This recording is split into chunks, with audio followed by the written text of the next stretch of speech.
Oh, hold on, I'm gay. Yes, you are. I told you you had tonight off. Oh, I just came here to fuck with you. Oh, okay. Well, I mean, all right. Poke a little fun. Yeah, Fun a little poke. good. Poke, poke. Poke, poke. What's going on, Michael Jordan Peterson? Well, you guys had that Genshin debate over there. Didn't have any dissenting opinions. You found out about that, I see. Yes, I did. I listened to the whole thing. Um, Listen, You have some splaining to do. I don't think I do because I accurately represented your position, which it's bullshit. No, no, you didn't. Yes, your position See, is not it's see, see, bullshit. see, see. This is where I poke the pokes. Because now we poking pokes. I, what did I say about your opinion that was misrepresented? You hate it. You don't like it. All right. Um, well, I think your comparison between the uh the nature of Zelda was a bit disingenuous. Zelda Really? versus Genshin, yeah. Okay. Um, Zelda is essentially a different genre. The more adequate comparison would be, let me see, what kind of you were a little bit closer when you were saying Disgaea. You think it's more comparable to Disgaea? I think it's more comparable to the litany of nameless anime games in general. Really?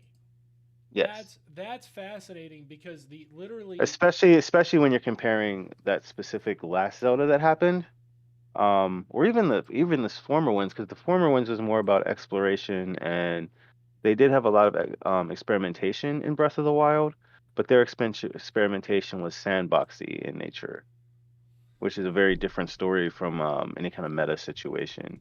And then on top of it, you're making comparisons with Destiny, and I don't think Genshin was ever really intended to go out and be an MMO like Destiny was.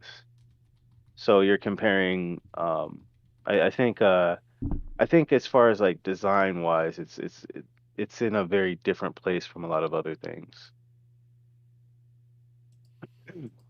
okay. Um, I'll respond to That's first to the Zelda comparison. I'm gonna really hurt your feelings then because I just see Zelda as outside of the sphere of nameless anime games, but for nostalgia. So when you boil it down, it's an action exploration game, which Genshin's main modes are action and exploration.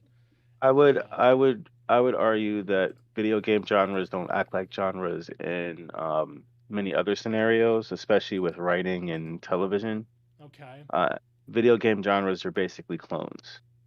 So you wouldn't have a Genshin without a Zelda, basically. So Oh, I don't disagree with that so fact. it's sort of like a genre, the action adventure anime style is a derivative of the Zelda style. And like Sure. it's like remember Doom clones? You remember Halo clones when Halo was really big or Doom was really big, and To all of a be sudden fair, everything is Halo, and then you have like Dead Souls comes out and now everything is a Souls like. It's that. yeah. To be fair though, I think Halo is a Doom clone, and really, let's get down to business here. I don't I don't. I do. Yeah, it's. I mean, it's just in the broad genre of I interact with the world through a gun versus I interact through the X button, like in the old school adventure games. Yeah, but that's being reductive. You can I take am. that to be any game, especially Genshin. I freely admit I'm being reductive.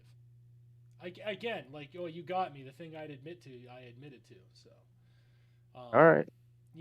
yeah. As far as the basic things go, like you have that first initial push, and then everything else is just iterations upon iterations. Which is fine. Iterative design is a thing. Yeah. Well, that's what most innovation is, isn't it? It's all iterative. So, Yeah, capitalism so innovative, right? well, humanity's the same way. I mean, you know, It's my thing about like first we walked, then we figured out how to roll a cart, and then Yeah, yeah, and then you can't have rockets without airplanes, right? right, you can't have rockets without airplanes. You can't have airplanes without like looking at a bird and going, "I want that." So We flying. you know, it's all iterative. So um, again, I like Genshin more than Zelda, so I'm gonna have a preference towards it. But yes, these are all Zelda clones. Once that first exploration Zelda came out, that took those concepts from the adventure game, the point and click adventure game, and now gave you like a 2D And or and 3D and world my to my issue explore. with Genshin was never that I just like outright hate it for no reason. It's that I've done the gotcha thing and it's been done to death by this point. So like, Yeah, but there again, my comparison to Destiny is the fact that, frankly, between the two of them, I get a feedback loop that's better out of Genshin than I ever did Destiny. oh yeah, and I would agree because they're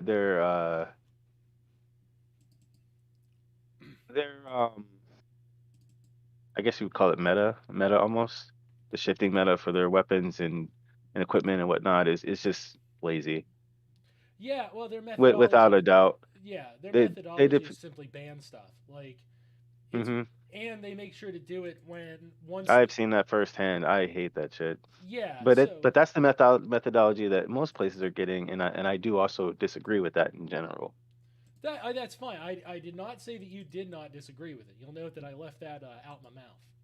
Yeah, yeah. I just Yeah, you're right now they're still at the point of looking at everything as downgrade. You know what I mean? We're gonna downgrade, downgrade, downgrade, downgrade. Right now there's a trend going on where where the actual like designers are starting to look at side grades. So instead of like downgrading a thing, they do like a sideward shift. But that's just a little bit that's other design stuff. Like I don't know. yeah. I just feel like if you're gonna have like a have like the if you're gonna have the waifu simulator situation, it's better done in Persona. Um, yeah, I don't agree with that. I would rather that's more my style than the other one. For the most part, the Than Genshin. interactions. I mean, let me be really cold to my beloved Persona, which I absolutely stand to death. Most of them aren't pedophilic, so Yeah, you know, but they have character. They are charming. the Genshin ones have more. They have more character than you think they would. They add a lot to the backstory through a lot of different media, which is the popular way to do it now. And they have their own stories within the game, and they have their interwoven connections. So there's Okay, well, maybe I've jumped the gun on the Genshin thing and I do didn't I get let didn't me get far enough. I don't know. I just see the yeah. I just see like gotcha, and I'm just like, okay, I'm already over this. That's fine. I'm not gonna try to I'm not gonna try to unconvince you of I'm anything. really trying to love the new Halo now, but like, god damn, that battle pass shit is toxic. Yeah. I again like the comparison of the battle pass wise is that if you accept the premise that they're going to charge you to play within the game, okay, Genshin's battle pass essentially is a superior battle pass experience because it is a value relative to price rather than other battle passes which are built on exclusivity and high difficulty to get the most elite rewards unless you just dump more and more and more and more money in. Yeah, the inequality has come to gaming. They've found that you can chain that from that $60 price point per person and essentially get hundreds of thousands from an individual. If they're rich enough, yeah, they'll do it. Hmm. Well, that's like I said, that's the thing. Like if you compare like what the battle pass gets you compared to something like Destiny or probably Halo, definitely Fortnite, um, it's the superior battle pass experience. Now, what's the catch to that? Of course, you have to be willing to accept the battle pass experience. Right. Normally speaking, I don't like I've done the battle pass in Destiny, and it just made me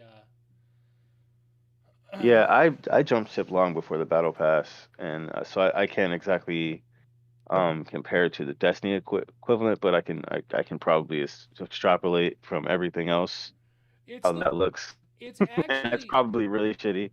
it's worse. You know what? The Fortnite one was the standard at bad for me, And the Destiny model for the battle pass like infinitely breaks that. It Yeah, absolutely has nothing but shit to be like everybody else is poorer than me. right. Well, that was what Fortnite innovated, and that's what everybody's trying to copy. Right. Destiny, I think there has won. Whereas, like for my purposes, like if I'm gonna have to accept a battle pass experience in a game I otherwise like, the Genshin one doesn't make me feel like dog shit. Do you think that there's less FOMO in it? What is it? What is it? Yeah, what is it about the Genshin that doesn't make you feel so bad about it? Here's the okay. There's the two parts to it because like when you look at like if you just eyeball the pass without doing the math, And sorry, I just came it here and looks stirring the pot, so you're what? just walking in hot, buddy. Yeah, it's fine. Let's go. The relative the relative like okay, so the in-game currency is in they call it the Prima gems, right? But we'll just say in-game currency. Yeah, Mhm. currency X. Yeah. Well, see, I like currency X. Essentially, like the value in a Destiny battle pass is the hierarchy of being able to say like, I have this over the other players. There's not really much to it. It's not like you're getting any in-game currency back. You're not getting anything useful in-game back, but for one or two guns, and those one or two guns, they'll if you give it a long enough time scale, about 6 months to a year, they'll just ban those out anyway, right? Oh yeah, I hated that about it. Exactly. So the first Well, thing for they're in that weird position of like still designing a lot of systems and subsystems based on the idea of like a retail sale as opposed to about like a live service. So yeah, like at some point people are gonna want them to make a Destiny 3, but they don't understand that live service slash MMO means that you're never getting a new game ever again. You know, okay, I think that two things here that are important are the first is like to what degree is the fear of missing out or FOMO leveraged against people, and then to what degree do people stop weighing whether or not something is worth their money and start weighing whether or not something is worth their time. And I those are think the two things that I think are really insipid about free to play models. yeah, well, I yeah, think one is based entirely on the systems of a particular game, so it can't really Mhm. be um like collated into like one metric, I guess. no, Yeah, And yeah. then in the case of Destiny or Genshin, they would look dramatically different if they did not have. Well, Destiny right, doesn't even have a free to and I play think model. The right, thing and I is, think that's the most insidious part. It still has an upfront price to get in the door, well, it right? doesn't now. The Old, thing, see again, they're caught in that contradiction between the retail model and the live service model. old, So like, old Destiny does it. basically, when nowadays when a studio off of the old model finally reaches the end of its life, they're just like, well, fuck it, make it free to play and recoup a little as much as money as you can before you have to call it a day Right. with all off of whatever tiny bit of popularity we still have or tiny bit of fan base we still have. And the problem is that like that fan base never truly trickles out. Yeah, And that popularity is what drives the second question that he asked. well, that's the second wave. But like now with Destiny, there's the old content that isn't current. That's free. The stuff that they're like because they just want to keep adding to the game. They don't want to do a Destiny 3. All the stuff that's like locked. There's a generic amount of that is free to Oh, that's play. right. They did have new stuff, didn't they? They had new stuff and then they locked old stuff for like semi permanently. Yeah. Yeah, until they re-rotate everything again. Yeah, I mean, my opinion on it is that okay, like you're gonna have to eat shit on one end or another, which is, or do you have fear of missing out elements where like you get matchmaking with people who have stuff you don't have, and are you constantly seeing other players and comparing what you've spent to them? And a lot of people, I mean, I don't have much of a problem with seeing other players have fancy gear or whatever, Yeah. but the point of that is to just get people who have like the worst addictive personalities to spend lots of money, and it's abusive in that way. Mm-hmm. Or I you call that the ghetto item conundrum. And yeah, that's the point. well, and the other balance of that is how much do they start making you think about getting an item in terms of how much time it's going to get you to get that item versus how much money you're going to spend on a particular thing. And if you begin to weigh an item as a matter of time, the chances that you spend money on it are much higher. Personally, But I also, find if you gauge if you gauge the item as a unit of time, nothing becomes worth it. well, for many people that's true, and for many people, again, it's You might as well just quit that game. yeah. Well, for many people, it's like I don't want to. I'm not spending a fucking dime on this. This is just annoying. Or other people, they just spend the money on it because they don't have they don't have a measure of they stop measuring it in terms of money at a certain point. And that gets you to spend way more money on it over time than you would for an upfront cost. Personally, I find the thing where you start wearing your time to be more offensive and annoying to me, but also that model I think is slightly less abusive. Genshin definitely makes you think about things in terms of time, but there isn't a competitive element to it. I don't really feel like I'm missing out on that much. Like, yeah, they rotate characters, but I got tons of characters that were out of like season. I don't know how you put it specifically, but I got tons of characters that were out of season that were premium. I didn't feel that bad about it, and I got them over time. I don't feel like I have much FOMO with Genshin. But here's the thing. It's usually one or the other with these games. But with Fortnite, it's both at the same time. And that's why Fortnite makes so much money and also why it's like the worst. Because you're eating both flavors of shit. But also because their primary demographic is children. Yes, that's it. It really gets the trifecta. Yeah, just the shit factor. Yeah, that's it's both flavors of shit for kids. So that's kind of what makes it the worst, in my opinion. What's the worst? Fortnite. Oh yeah, Fortnite. It's definitely up there. But you understand how the market sees that, and they're like, "Yeah, I want that." Oh yeah. Well, again, that's why I said, like, if you want to know what a social, like, we had always talked about what a socialist game looks like. It starts to look like Genshin, but there are some presumptions that aren't there to make Genshin not that thing. Like, there are some underlying material conditions that don't exist to make Genshin like the perfect. If you mean like social Socialist democracy, then if you say mean social democracy, then I totally agree. I do not know what the distinction is here in this case. Well, my point is this: once your material needs are guaranteed, and your spare time is yours to be used, right? Whatever you put into the game, you get out of the game. What we don't have right now is a guarantee that your material needs are going to be met with that basic social arrangement of you work, you have stuff, right? And you have a guaranteed quality of life that's so, it can't fall below a certain minimum without a major disaster interrupting it, like your house catches fire or some shit, right? Right. But yeah, I mean, relying on market gambling as a release of free time, essentially taking that gamification logic and flipping it on its head by making it not the most important thing in society, but some sort of gameplay mechanic, right? That would be how the socialist reconciles the fact that we really are going to live with some form of capitalism all of our lives.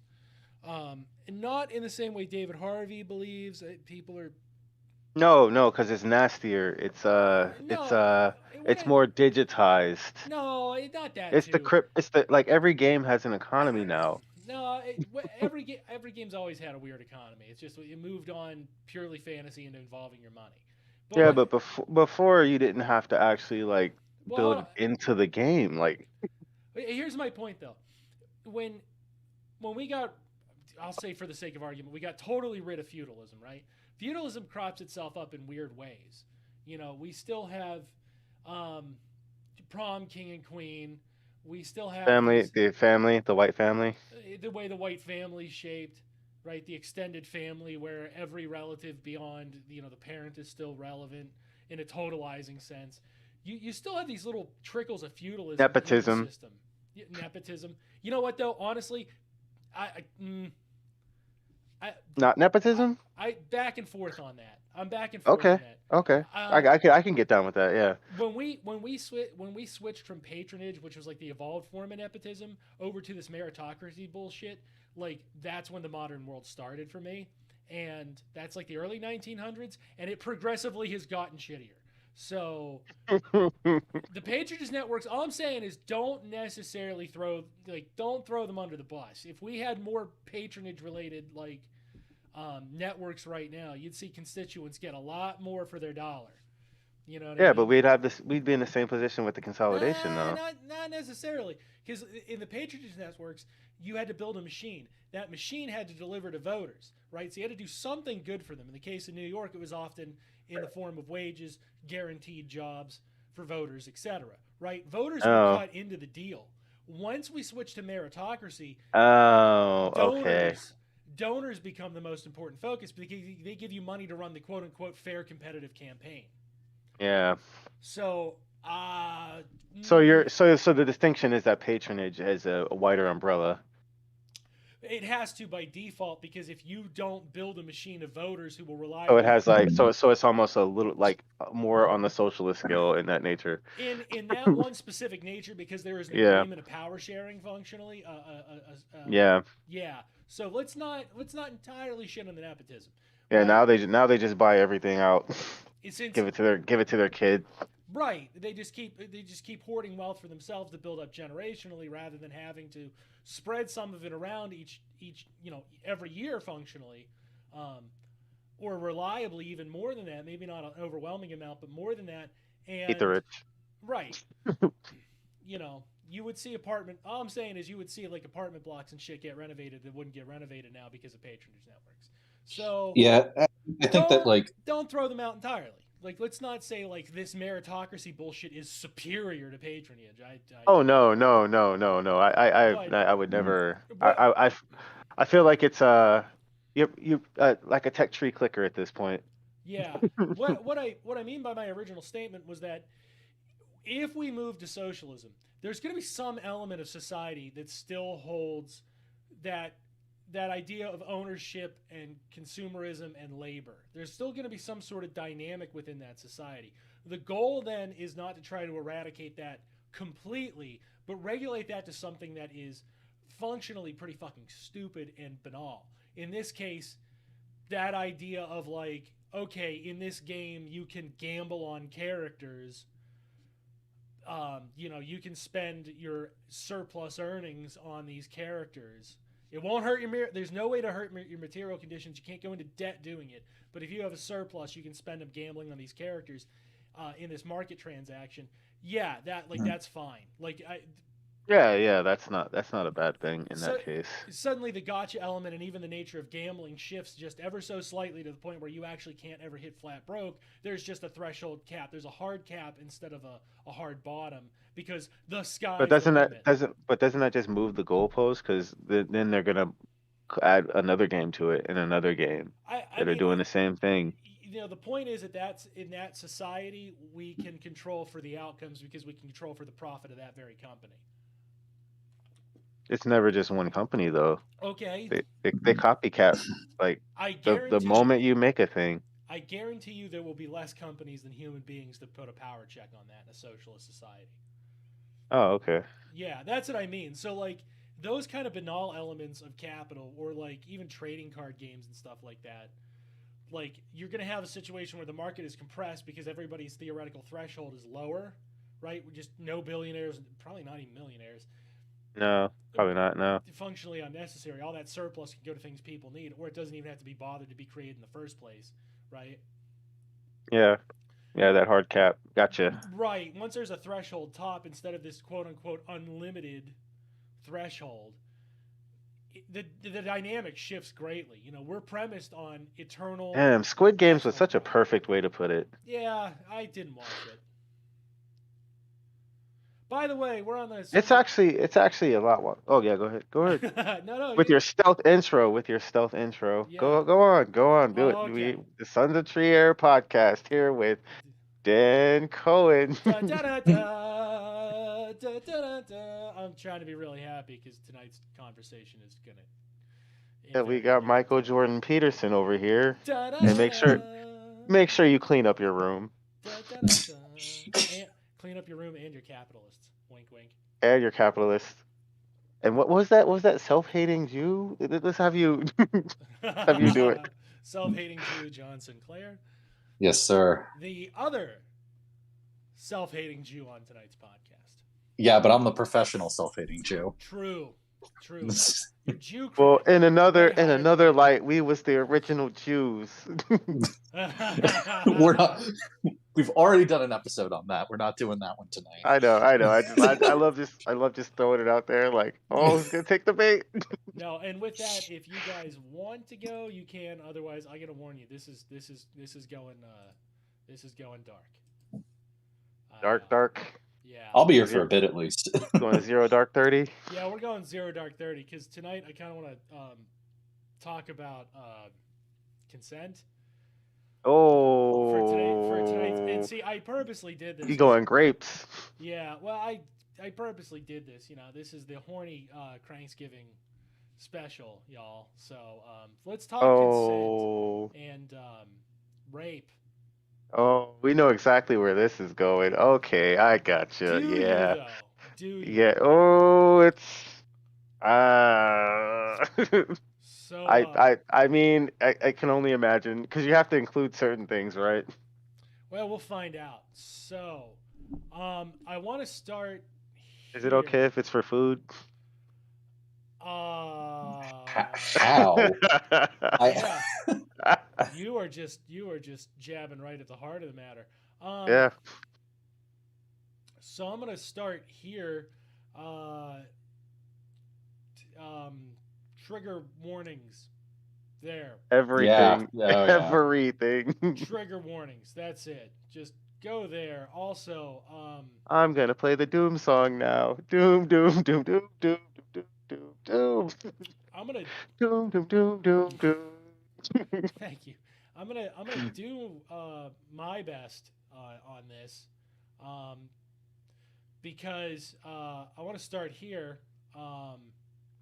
I find the liberal notion to be very inefficient, yet still superior to what we had prior to that.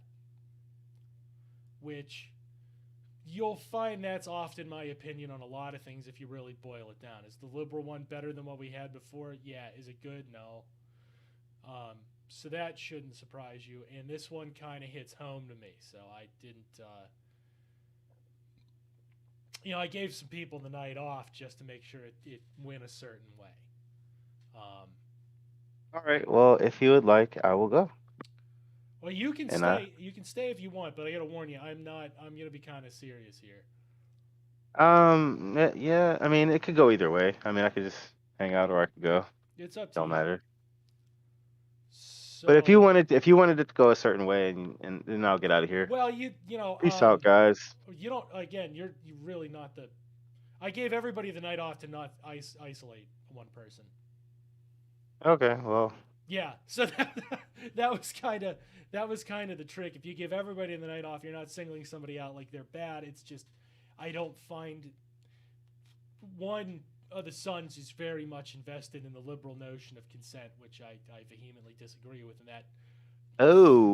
that fight gets rather pointless, reductive, and frankly, from where I'm sitting, a little bit hurtful. Because again, this one hits this hits home. So. Right. Because it's not real until it happens to them. Well, I don't want to make a criticism like that. It's just they're very vehemently lodged into that as a cornerstone of their worldview, and good on them. It's better than obviously the conservative take of rape them if you can, right? Yeah. So that's certainly their ideology. Right. So I certainly wouldn't want to be disparaging to one of them. It's just there was such a divide in agreement. I thought it would be. Best to do that. And the easiest way to do that is actually just give everybody the night off. That way you're not like, hey, fuck you, Because Right. It's not like they're not a valued member of the 5-man army, but, I mean, you guys know. But abhorrent shit is abhorrent. I don't want to say his opinion's abhorrent. It's just, it's not, I don't find it to be a sufficient answer to the situation. So, There are disagreements. Are we biting thumbs now? There are disagreements. Yes, that's how I Yes. would like to put it. There are disagreements. They are substantive enough that again, here we are in this configuration. So, All um, right. yeah. So again, you can stay if you want. You're not the person, but Okay. Well, I don't care either way. yeah, it's I haven't done a show in a while. Should probably okay. I mean, it's up at to you. least at Yeah, least get some practice in. that's true. You did need to repractice. So Gotta rusty up my shanks. yeah. So I am gonna start. I keep saying I'm gonna start because it's really hard for me to kind of dive at this one. Um, so let's go with why I guess that's difficult, right? That's fair. And if you guys have similar experiences, you can share them. If you don't want to share them, you're under no obligation. But Okay. I would be, I guess, if I were to kind of give you an idea of who I was at least as a younger man, and we're talking, when masculinity starts really forming and solidifying in a cis het, take that as you will, internet. Probably around 14 through my early 20s. For a large chunk of that, I was a pretty big piece of shit. And like any conservative at the time, or worse, things aren't real unless they happen to you. So, at 17, I was engaged in underage drinking with a large group of people. And I kind of have to be vague about this because, I do believe firmly that how an individual handles it. I never liked that line of attack. Why did they wait to talk? I don't. There are reasons. There are plenty of reasons why you wait to talk. So,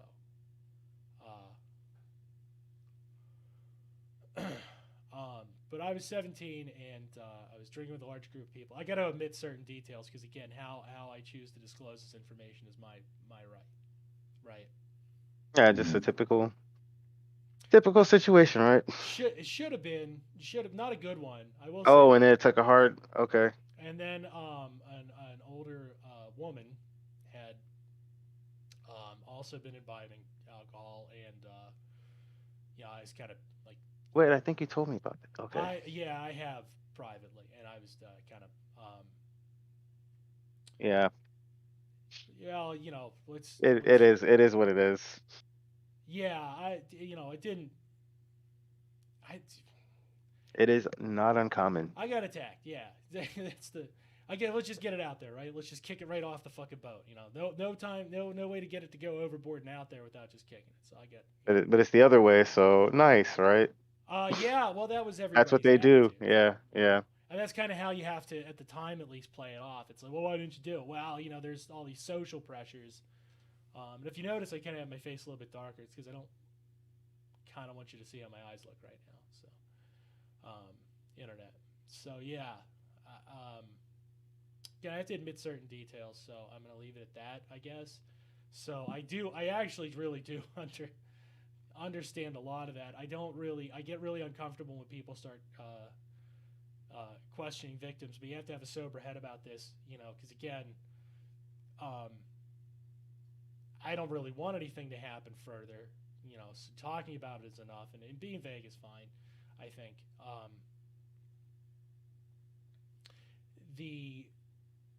But the thing about it is, a lot of those notions, like why I've been so focused on free will, is because it's coming up, and I guess it's because it's about, I'm 35, so it's about, a little over half my life ago. You know what I mean? It's almost like, there's a different person, and to me, there is. I don't. Yeah, you've changed, grown, Yeah, I don't. learned a little, loved a little. Yeah, I don't think the same way. And then, of course, I can remember being a shitty boyfriend as a result, right? Because, of course, you've got this chip on your back against women that you have to work over because it's not women, right? It's a woman, right? And it's different to have beef with a woman than women, right? Very hard to unlearn.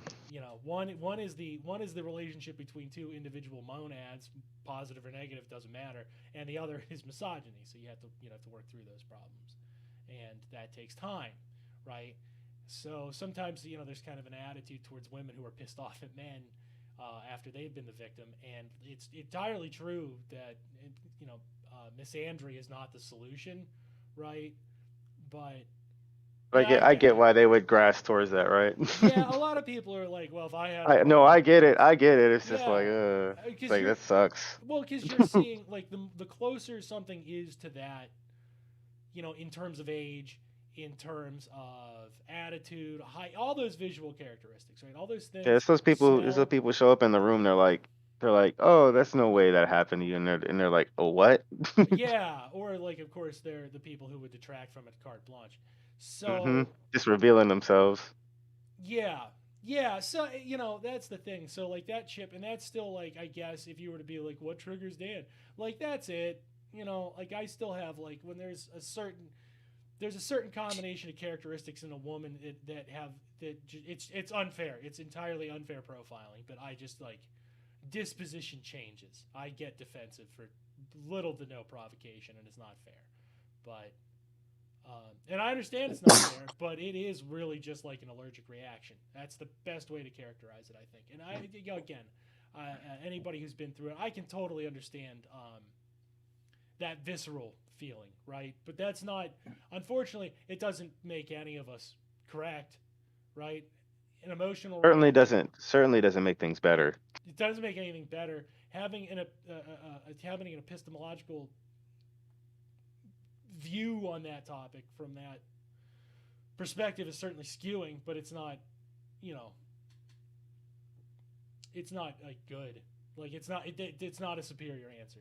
So, um, it's victimhood's a funny thing, right? It's entirely legitimate, but it makes you probably the least likely to weigh in on the matter until you've done that sober reflection on the whole situation, and given it time, because you do it just ingrains a bias in your head. It just pre-programs it, right?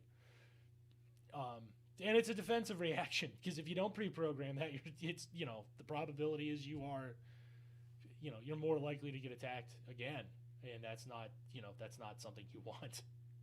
So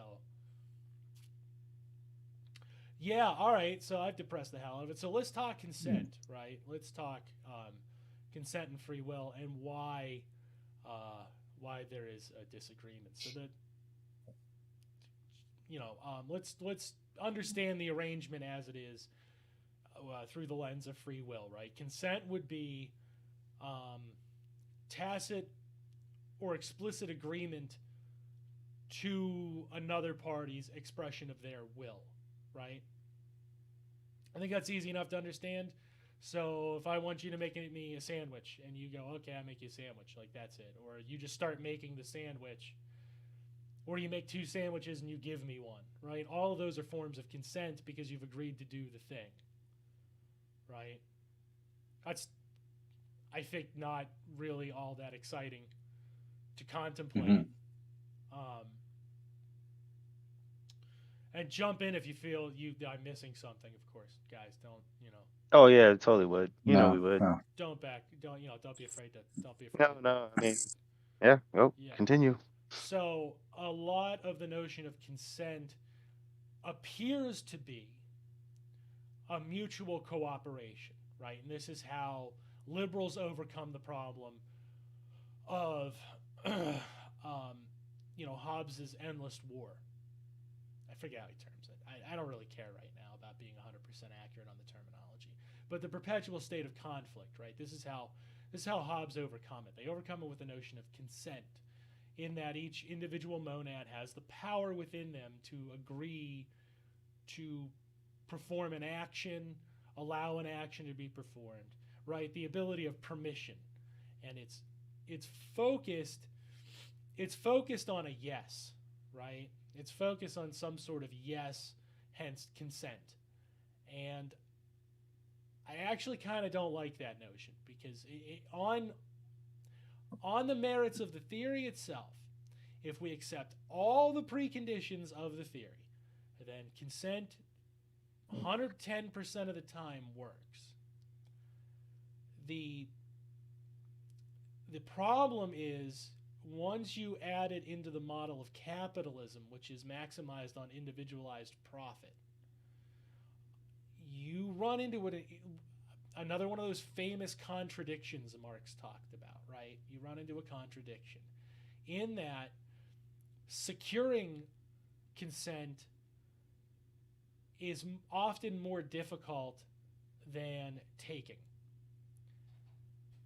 And the libertarians and the what did I hear one time for a libertarian? The Teddy Roosevelt progressives, right? The conservatives, the liberals, even the conservatives. They'll be like, no, no, no, you're full of shit. And unfortunately, basic history, a cursory knowledge of history flies in the face of that. You know, we've just celebrated 2 holidays premised upon people arriving in a land that is new to them and old to someone else and taking. Right? Cooperation, not all that often, and taking. And unfortunately, a lot of the time, the left's answer to this is a kind of isolationism, but on an international scale, right? It's the idea they should have never bothered, but shouldn't they? Like, shouldn't they try to find new people? If you believe in this idea of one human brotherhood, you should try to find new people to get on board with that idea and then cooperate. I think that's kind of self-explanatory, and we live through the lens of this history. We don't live in the ideal, which that is, of course, purely an ideal. But yeah. So. Well, I mean, no, yeah. If you take the internationalist perspective, or not the internationalist perspective, but basically a perspective that like the end stage for every group should be some system of government that's similar to you. You do sort of like have a quandary, and we can get into this. This is something I debate with my girlfriend pretty often. What do you do about no contact tribes that have not been contacted yet? And these are very small groups of people. And, you know, this is obviously a corner case, but I love giving Dan the corner cases. So I'll ask this. You know, what do you do about, I'm sorry, I don't have any better term for it than tribes, but tribes of people who are like in the Amazon and who are in those islands in the South Pacific that, like, you know, live apart from like the rest of civilization, and they like attack people that come near them or whatever. Even if we were to achieve some, you know, as they say, fully automated luxury case space communism, like, would it be morally important to like contact them and say like, you can join us if you want, kind of thing? I guess. And that is, you know, the thing about that though, that I want to note is that like those examples are very few and far between, especially.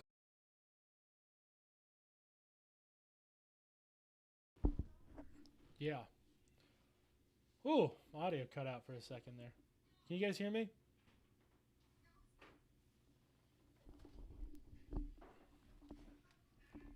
Oh, I'm having some sound troubles. Sorry, hold on.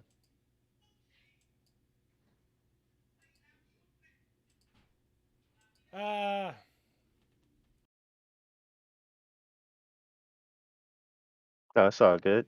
Okay, I think I got it. It's at least you. Do I need to restate the question, or are you good? No, you know, as far as that goes, I almost want to we have to be willing to give ourselves an audible and room to breathe. I want to restate on the question. Yeah, so this is, I'll try to, I rambled there, but basically there are no contact tribes, especially in the Amazon, for example. And if you achieve fully automated luxury case-based communism, is there some sort of like moral imperative for you to contact them and let them know about, like, you know, the fact that like, hey, we've like, you know, achieved this society and we can give you various amenities or whatever? Like, what do you do about those groups of people? Do you have to contact them? Is there some imperative to do it or whatever? And can they ever actually consent to being contacted? You could try contacting. I wouldn't try contacting them. Yeah, that is one of the things about that, right? Because they will kill you. I'm overlook my obvious objection of no contact, because obviously if we know they're there, there's some kind of contact. I'm gonna overlook that designation. There was contact, and they decided, I do not like this. I mean, I suppose I would have to be very honest here. That's negotiated on a case by case basis, isn't it? Like that's kind of you're For you, maybe. For me, I'm staying the fuck away. yeah. And Yeah. a lot of those ones, a lot from what I've read about those particular groups is they're not just violent, savage cannibals, right? They No, no, no. they do react defensively to intrusions into their culture or perceived actual physical threats, rather like which is, by the way, what a normal society would do. Hmm. So there's nothing abnormal or even unique, frankly, going on there. The modes of production, the economic relationships and things are vastly different than the outside world for the most part. Aren't touched by them except for one big thing, like whatever happens in the outside world happens to them if it happens to them. Does that make sense? Hmm. Mhm. They forego that agreement in that society, and unfortunately, at some level, there has to be an exchange of there has to be some sort of understanding of a border, right? And the understanding of a border then between their territory and not their territory immediately changes their culture irreversibly, because now they have to have a concept they may not have had before. If you operated purely nomadic along established lines and suddenly those lines are interrupted, you either have to have a society to society conflict, that's war, or you have to negotiate around that and you have to gain concepts you didn't have before, right? Yeah. So the idea of them not being contacted, I don't, I guess I have some problems with the question. Yeah, because essentially they Mhm. are already. So, Yeah, Yeah, no, they pretty much all are. I mean, granted, so, I'll so, phrase so this I in a mean, the different. terminology is wrong, but yeah, I the, don't. the idea still corresponds, right? Yeah, Mhm. I mean, the idea still holds that these are limited contact people who do not participate in the wider global society. By at any time they can choose not to, right? They opt not to, and That guys. where Well, where let's say you can measure objectively somehow. I don't know how you would do this, but you had like there's surveillance capacity to do this, and you could observe, for example, that the what's the term uh, infant mortality rate was very high, for example. Um, would that would you have some imperative in this situation where you've achieved again fully automated luxury gay space communism to step in and be like, okay, look, like you you can't have this situation, like your average life expectancy is 50 and you have this infant mortality rate that's through the roof. uh, do you have some, is there a moral imperative for you to step in and say we're going to provide this stuff for you? Are we And just are we just like rebuilding Star Trek rules? yeah, I don't know. But you know what? I don't want to turn tonight's episode into this corner case thing. So, that's my final question, and then I'll drop that particular sliver of it. Okay, repeat the question. Okay, so basically, you can observe that this quote unquote no contact tribe, and again, you've achieved, the proletarian state. Like you have fully automated luxury gay space yeah, communism, right? You have that situation. You can observe that these quote unquote no contact tribes have a very high infant mortality rate and that their average life expectancy is 50 or something like that.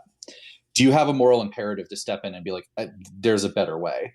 And like, by not, doing X, Y, and Z sanitation procedures or whatever, you're like basically all killing yourselves. Uh, so I don't know what you think about that. I think that there's a lot of flaws with that view, but I think maybe um, a liberal might have a tendency to like want to step in those cases or whatever. The interventionalist impulse. In some way, yeah. But is there some imperative toward that or not? And that gets into consent a little bit without having to talk about I maybe mean, I the. mean, I mean, it is consent. So like, if they say just stay the fuck away from me, then I feel like that's the best course of action. Mhm.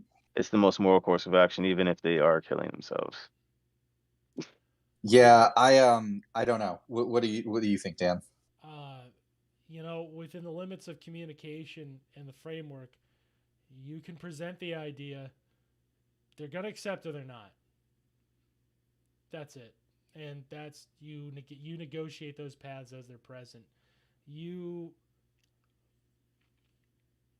There's no moral imperative against offering. There is a moral imperative against imposing. And if you're making the offer, any society has the right to hear it out. Excuse me, any society, when you're negotiating society, goes from nation to nation, town to town, household to household, whatever, right? Whatever social structure. You can certainly offer what you think is the best course of action. They're under no moral imperative to do so, to accept it. And you're not under a moral obligation to enforce it. In fact, you're kind of deterred from it, I think. So you can, run up on them and tell them, hey, this to increase your actual lifespans, or increase your infant survival rate. But ultimately, like, you don't have there's no imperative that gives you carte blanche authority to just go ahead and impose it, which kind of, sucks to hear, but you actually don't. I mean, if that's their society, that's their society. This is, again, sort of the there's I think I can't remember the name of it, but there's some old philosophical prompt that's a lot like the trolley problem, which is what I forget what it's called. You'd probably recognize it. It's the one where like there's a town and like everybody in the town is super happy and everything's perfect, except there's like one child in a closet, and that child in that closet is incredibly sad all the time and like abused or whatever. But somehow the town's happiness is predicated on that child's sadness, like magically or whatever. And does the town and the people there who have like ostensive free will, do they have an imperative to free that child? This is a very old philosophical question. Even if that means more people might be miserable. Do they? No. Obviously, they're benefiting from it. Do you? I like that better. Do you? Kind of. I think you kind of have to, you have to set one of your defaults is we can't be causing. I'm not even going to qualify this one. You just can't be causing harm to kids, right? So if that child's suffering is in an inverse relationship with the town's happiness, the town kind of has to deal with that, right? But what we're operating under is some pretty heavy presumptions that are completely different from the no contact tribe, right? The limited contact tribe. The limited contact tribe is a governing entity and a societal structure and a set of social structures and social relationships that is nigh alien to your own, right? Within the parameters of your society, okay? You have the right to make that case that child should not be locked in that closet, sad, miserable, suffering, right? Ready to self-harm, self-terminate. So within that framework of what you have, now you go, well, wait a minute, what's the major difference, right? What's not culturally relative? What would they cry immediately? It's cultural relativism or moral relativism or some shit, right?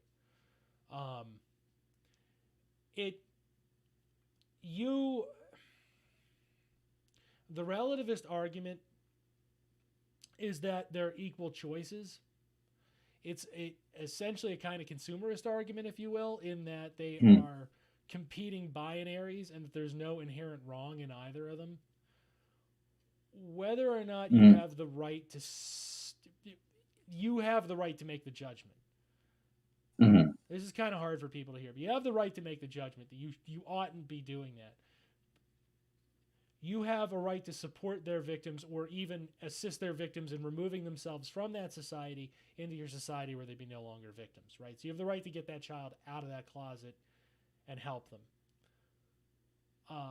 You have the right to offer that other society something that would help them survive. if you were a true cultural or moral relativist.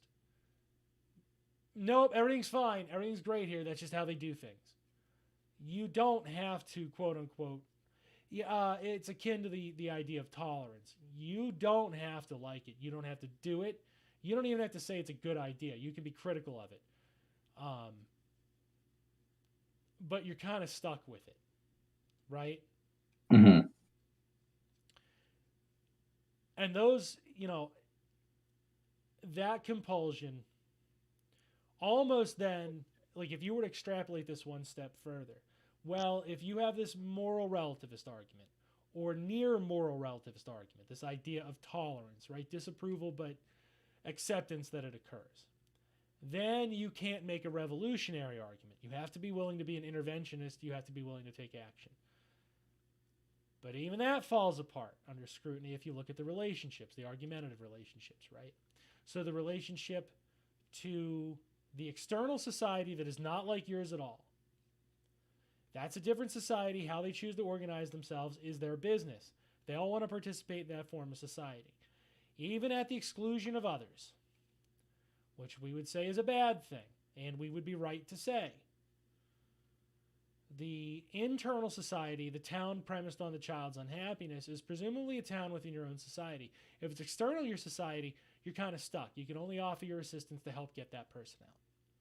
When you're talking about the revolutionary character, you are looking at your society and deciding it is unacceptable further. You are looking to modify it or change it in some way, such that you have every right to cause that intervention and raise that grievance to the point, if necessary, of revolution. So the underlying, that's hence why it is a revolutionary character. You are not an external agent. You are an internal agent within the society, dissatisfied with the outcomes of that society. And it is based on outcomes, right?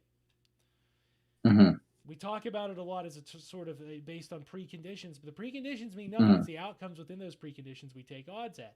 Because if the preconditions were all over the map, but the outcomes were generally speaking the same, and they were satisfactory, nobody would give a shit. Nobody would care. Only the most grievance butthurt asshole hates when he loses a game of Magic. But even then, the preconditions were both that everybody had the cards they have and they're going into the deck. You're going into the battle, right? Mm-hmm. Those assholes are getting butthurt because they individually lost, but the idea of a game of Magic turning into somebody being the victor and somebody being the loser, that outcome, that abstract outcome, everybody's fine with. In a revolutionary scenario, enough people to cause a revolutionary moment are unsatisfied with that abstract potential outcome, which is all the more real, right? Because you can see it. That's why you're mad at it. Because it's not just, well, this could happen to people, but we take these steps and mitigate it. No, it's happening, and that's why you're pissed. And it's, in this case, just like with the Russians, it was happening for decades, happening for centuries. And it's time for that shit to stop. But that is you making a decision about a network of social relationships, about a society that you're a participant therein. Now, you can also say that argument gives credence to white nationalism or white separatism. And to some level, yeah, I don't know what you want me to tell you. The difference between white nationalism and separatism is white nationalism is upset with the outcome that whites aren't always on top all the time. Or the majority of whites aren't on top all the time, and they add a layer of meritocracy to it to give it the veneer of legitimacy. But the white separatist, the 4 black separatists in this country, are all predicated upon the idea that society is so gross they should be able to drop out, right? Mm-hmm. Inherently, yeah, the problem is the whole of society agrees that these are the boundaries of that society. Your ass has to go. You don't get to separate. Like, the thing about separatism is you don't get to separate and take a piece of what you separated from with you. The piece you get to take with you is you. That's the difference between the revolutionary character and the separatist character. The white separatist seems like they're on the same page to some degree. It has the superficial veneer.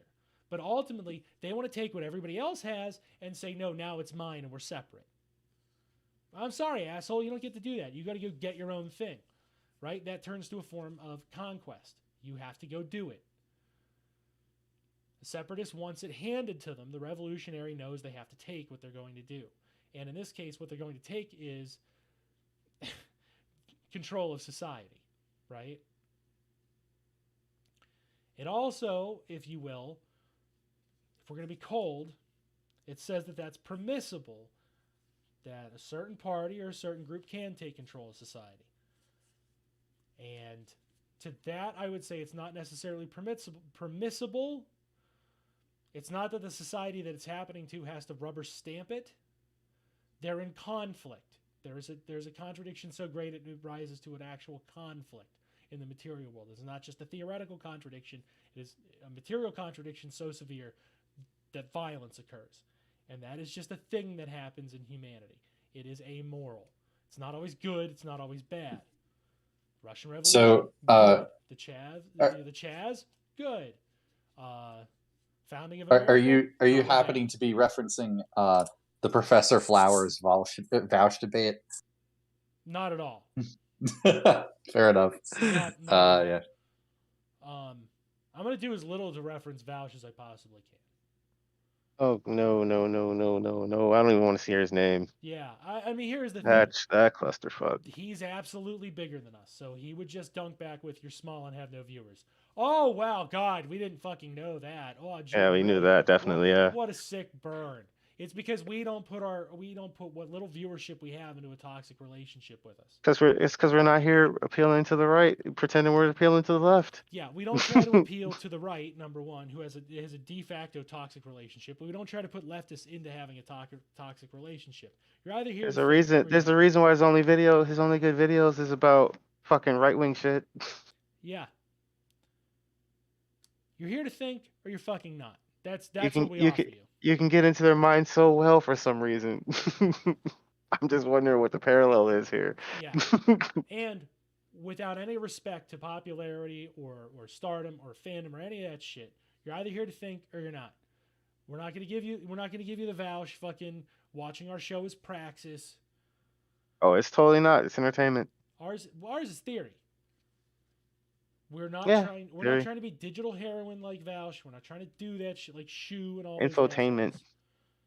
Jesus Christ! I'll tell you what. If I wanted to, I would just transition, get myself giant fake tits, and then I get myself famous spouting some bread tube bullshit. Marilyn Manson. Kinda, yeah. But that's my point. We could do that. Not going to, right? Get definitely not doing that. I'd rather do the theory. Yeah, we're gonna do what we want to do. Right? No matter how small we are for the rest of our lives, it doesn't matter. Oh, it'd be cool if we got really, really, really good at theory. We wrote our own book. We should. And it made it big. We should really work on that. It was like the new manifesto.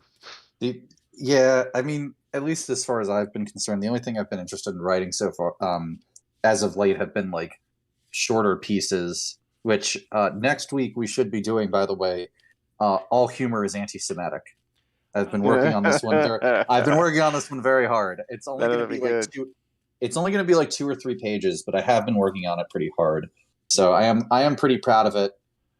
It was one of those things where, like, you know, you had to make your brain work good, but you have to make your brain work good as a bad person. Yeah. And it just fucking it really actually like kind of hurts your head to do it. Like it wouldn't be authentic if it didn't. Yeah, no, like I didn't have headaches, but like it was one of those things where like when I was writing it, my brain felt the same feeling, like almost physical feeling of being depressed. And Your then when brain felt violated. Yeah, and then I would turn it off and like finish writing it. I'd feel fine. It was really weird, actually. I'm glad I'm almost done with it, but yeah, we'll be doing that next time. Though I've certainly led us all on tangents about low contact tribes here. So Dan, if you want to get back to the focus of looking at monads and whatnot in relation to consent, please do. Sure, thank you. I appreciate that. I will consent to that. For now. For now, at least. Yeah, so we have in this wonderful family of consent, right? We have this notion of yes. But Irami Ose Frimpong, and I wish I had the piece up now, kind of points out one of the fatal flaws. Funky man. And yeah, Funky Academic, that's a good follow at Irami IRAMIOF. Yeah, he be getting me on some of these titles. Yeah, he does. He does good work. He does better work than I do. He does. Yeah, so I don't always Probably have the to agree. best work I know. Yeah, he's pretty well up there too. I was like, I like a couple. Zizek is still in my heart. Yeah. I mean, Zizek's too quick. once you're on that level, you know that's like the most known. I don't know. My big criticism about Zizek is he's too quick to throw the communist out. With the communism out with the bathwater, if you will. He's too wiggly. Yeah. Fuck it. Yeah, sure. The market's it. Oh, come the fuck on, David Harvey. That's when he's acting like David Harvey. I don't like that. But again, I don't. You shouldn't be agreeing with everybody 100%.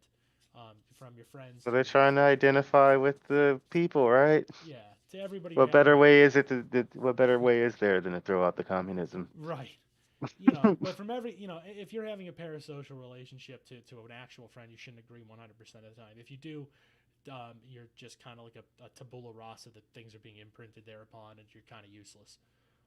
Yeah, robots. Right. That's when you lose the. How do they put it? That's when the simulation loses all reality. Right. Yeah, you're just you're just simulating a personality at that point. So anywho, moving back into the fantastical realm of consent, right? The liberal underpinning is kind of be brief, is underpinned with this idea that we can come to an agreement and then execute the agreement, contractualism, and that's consent, right? The going into that agreement, no matter how casual in nature, that it holds a sacrosanct quality, and that is what prevents us of existing in the perpetual war state, the war of all against all that Hobbes so desperately feared. Because Hobbes was looking at this feudal structure where everything was top down. There was no consent. There was just a series of social expectations and relations. In other words, you're kind of free to act however you want, as long as you're within that very rigid social framework. And what Hobbes feared was that you would end up in a war of all against all if you remove that, right? If you went to this market relationship. Locke proposes, no, there's a social contract, so, and an actual series of agreements, right? Mm-hmm. And you can govern in that way, and you can live in that way, and that lets you exercise, that maximizes free will, getting into utilitarianism, and those kind of abstract ideas quantified. But there's a problem, right? And that problem is profit, because profit compels us not to ask for permission. So we're always competing against these two things are not intermeshed. They don't agree very well. They are separate, and they are competing, right? They're always trying to get a leg up on each other. So, and most often profit wins out, and the reason profit wins out most often is because consent satisfies a moral obligation within society, and profit satisfies a material obligation, right, to gratify the self. So profit wins out. Profit forces us to engage in immoral behavior, right? This is one of the very tepid and basic critiques of capitalism. The drive for profit forces us to act in immaterial ways, immoral ways, in a very material way, bypassing those moral obligations to satisfy our own craven urges, right? Because we're all consumers. Mm-hmm. We always are supposed to be consuming, whatever it is, right? That sums it up. Yeah, that's a whole jug of tea, right here, chat. Consume the tea, make a shit ton of it, put it in your gullet, right? And then hoard the rest.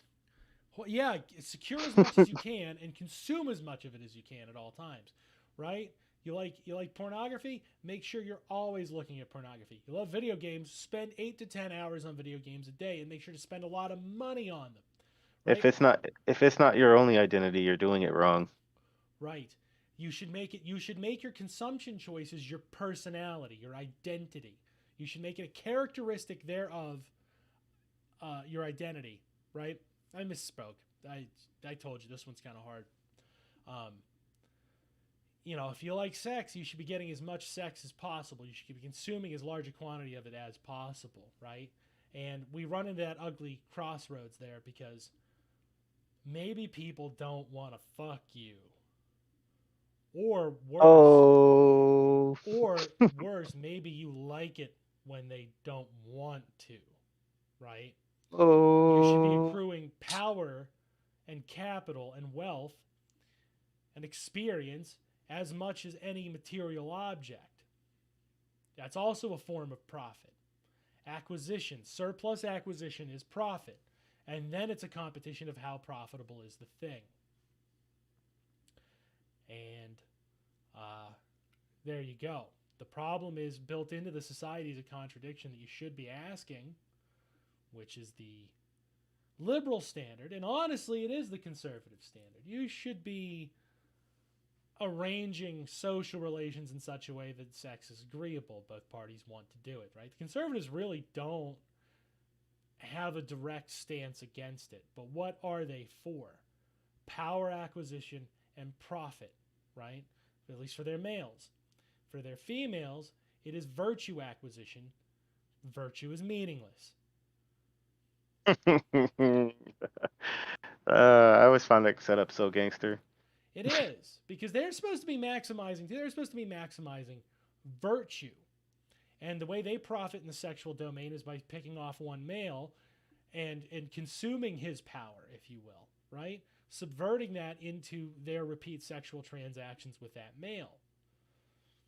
That's how. And in that worldview, they're all red dressed temptresses. Yes. Seductresses out to steal what is yours, steal your soul. The contradictory notions of the woman, the sainted mother, and the devil in the red dress, right? Those two conflicting notions of the exact same woman, depending on circumstance and context. Because again, women in the conservative view are supposed to acquire power as through men. They're supposed to acquire it through males. The acquisition of a male is their driving goal to acquire power, because then they can utilize that male to acquire power and acquire wealth and acquire social privilege and standing, right? They just got to get on them knees. Well, that's the exchange, right? That's the notion. That's the social contract conservatism builds. Within the rules of their game, whereas a male is expected to overcome that in the competitive market and have sex with as many females as possible, while simultaneously securing as much power and wealth, right? All of their time must be devoted to acquisition. And that they are not simultaneously, I mean, they are worse off in the conservative worldview if you're securing a wife, but you come into the conflict. The existence of the incel comes from the fact that they simultaneously don't have a bang mom, right? A nurturing mother figure to have sex with all the time. And also that multiple females don't want to have sex with them, right? So they are contradictory. They want to, if you will, horizontal, rack up as many different individual sexual partners, and a vertical, repeat transactions with one sexual partner. They're missing out on both in their worldview, and it's because they started a contradictory premise. Incels are just very sensitive to that contradictory premise of conservatism. Other males slips right by them, right? But the incel male is acutely aware of that both those expectations are supposed to be simultaneously true, and they reconcile themselves by the act of actually doing. They can't do. They're overcome with inadequacy, and they can't do, and they take that out on females instead of taking that out on general society, right? The social structure. Bitch-ass motherfuckers. Instead of gaining the revolutionary characteristic then and looking at their society as being shit and then examining what else is shit and who can I ally with that also sees that it's shit and overcome it, they individualize it and then simultaneously push it out and foist it onto females for not awarding them by virtue of being male. But it was never an award, right? Jeez, even in theory, they're retarded. Right. Well, it's because their essential worldview is competitive and violent. You don't get rewards in a competitive, violent world, right? No. If you reject the Lockean notion of a social contract, of some kind of cooperation, no matter how shitty it is, and you accept Hobbes' war of all against all, you really are. The incel really is as weak and feckless and spineless and anti-Chad in their terminology as they think of themselves. That negative view they gain as a part of recognizing that they are incel in that conservative worldview is entirely accurate, precisely because they do nothing about the premises. Mm-hmm. They don't shift anything. They don't want anything to shift but the outcome, right? They don't want to change any of the material conditions. They don't want to change any of the social relationships. They simply want the outcome to be different, right? It's wishful thinking. So they really are as disgusting as they portend themselves to be in their little incel chats. They look in the mirror and they see themselves and they see weakness and they hate it, and they're right. Yeah, that's an accurate mirror there. Unfortunately, because again, within their definitions of masculinity, they are anti-masculine, right? They are the thing. Yeah, it's an ideal. It's not even a real. Yeah, it's an ideal notion of these relationships, so they can't Like gain. you mean to tell me you're not Superman with all the women and James Bond toys, Right? and owning the entire world? Yeah. And instead it's just your ghoul ass uncle who fucking calls you into the room for a spanking every once in a while. Right, at age 23. Age 23. And he's not even a real uncle. And there's like 20 dudes in there. Yeah, your mom just tells you to call him uncle. Yeah. And she won't fuck you either, so it's worse. But yeah, I mean, that's the thing. We treat incels as if they have some sort of mass delusion. They don't have any delusion. Unfortunately, they're seeing, based on their ideological understanding of the world, they're seeing reality for what it is. They're not. Well, that's the liberal delusion you're talking about. It's the liberals that believe did that. anyone tell these kids that that's cultural appropriation of Jews, self-hating? Yeah. They don't care. They don't like Jews. Mm-hmm. No, they don't. It's like part of that thing with the delusion is that like they don't even accept that it's real. Like it's like just not gonna like. The liberal delusion is that everybody accepts fundamentally their worldview, so everybody else is an apostate for going against it. That's the liberal delusion. They can't understand that the incel is seeing the world accurately according to how the ideology lets them see it. And instead of recalculating until they reach the conclusion that they need to take a revolutionary characteristic, stop being a piece of shit, until they can accept that, they're just going to be more craven pieces of shit. That's it. Because that's what they are. Like, that's intrinsically. The whole time they were the soy boys. Right.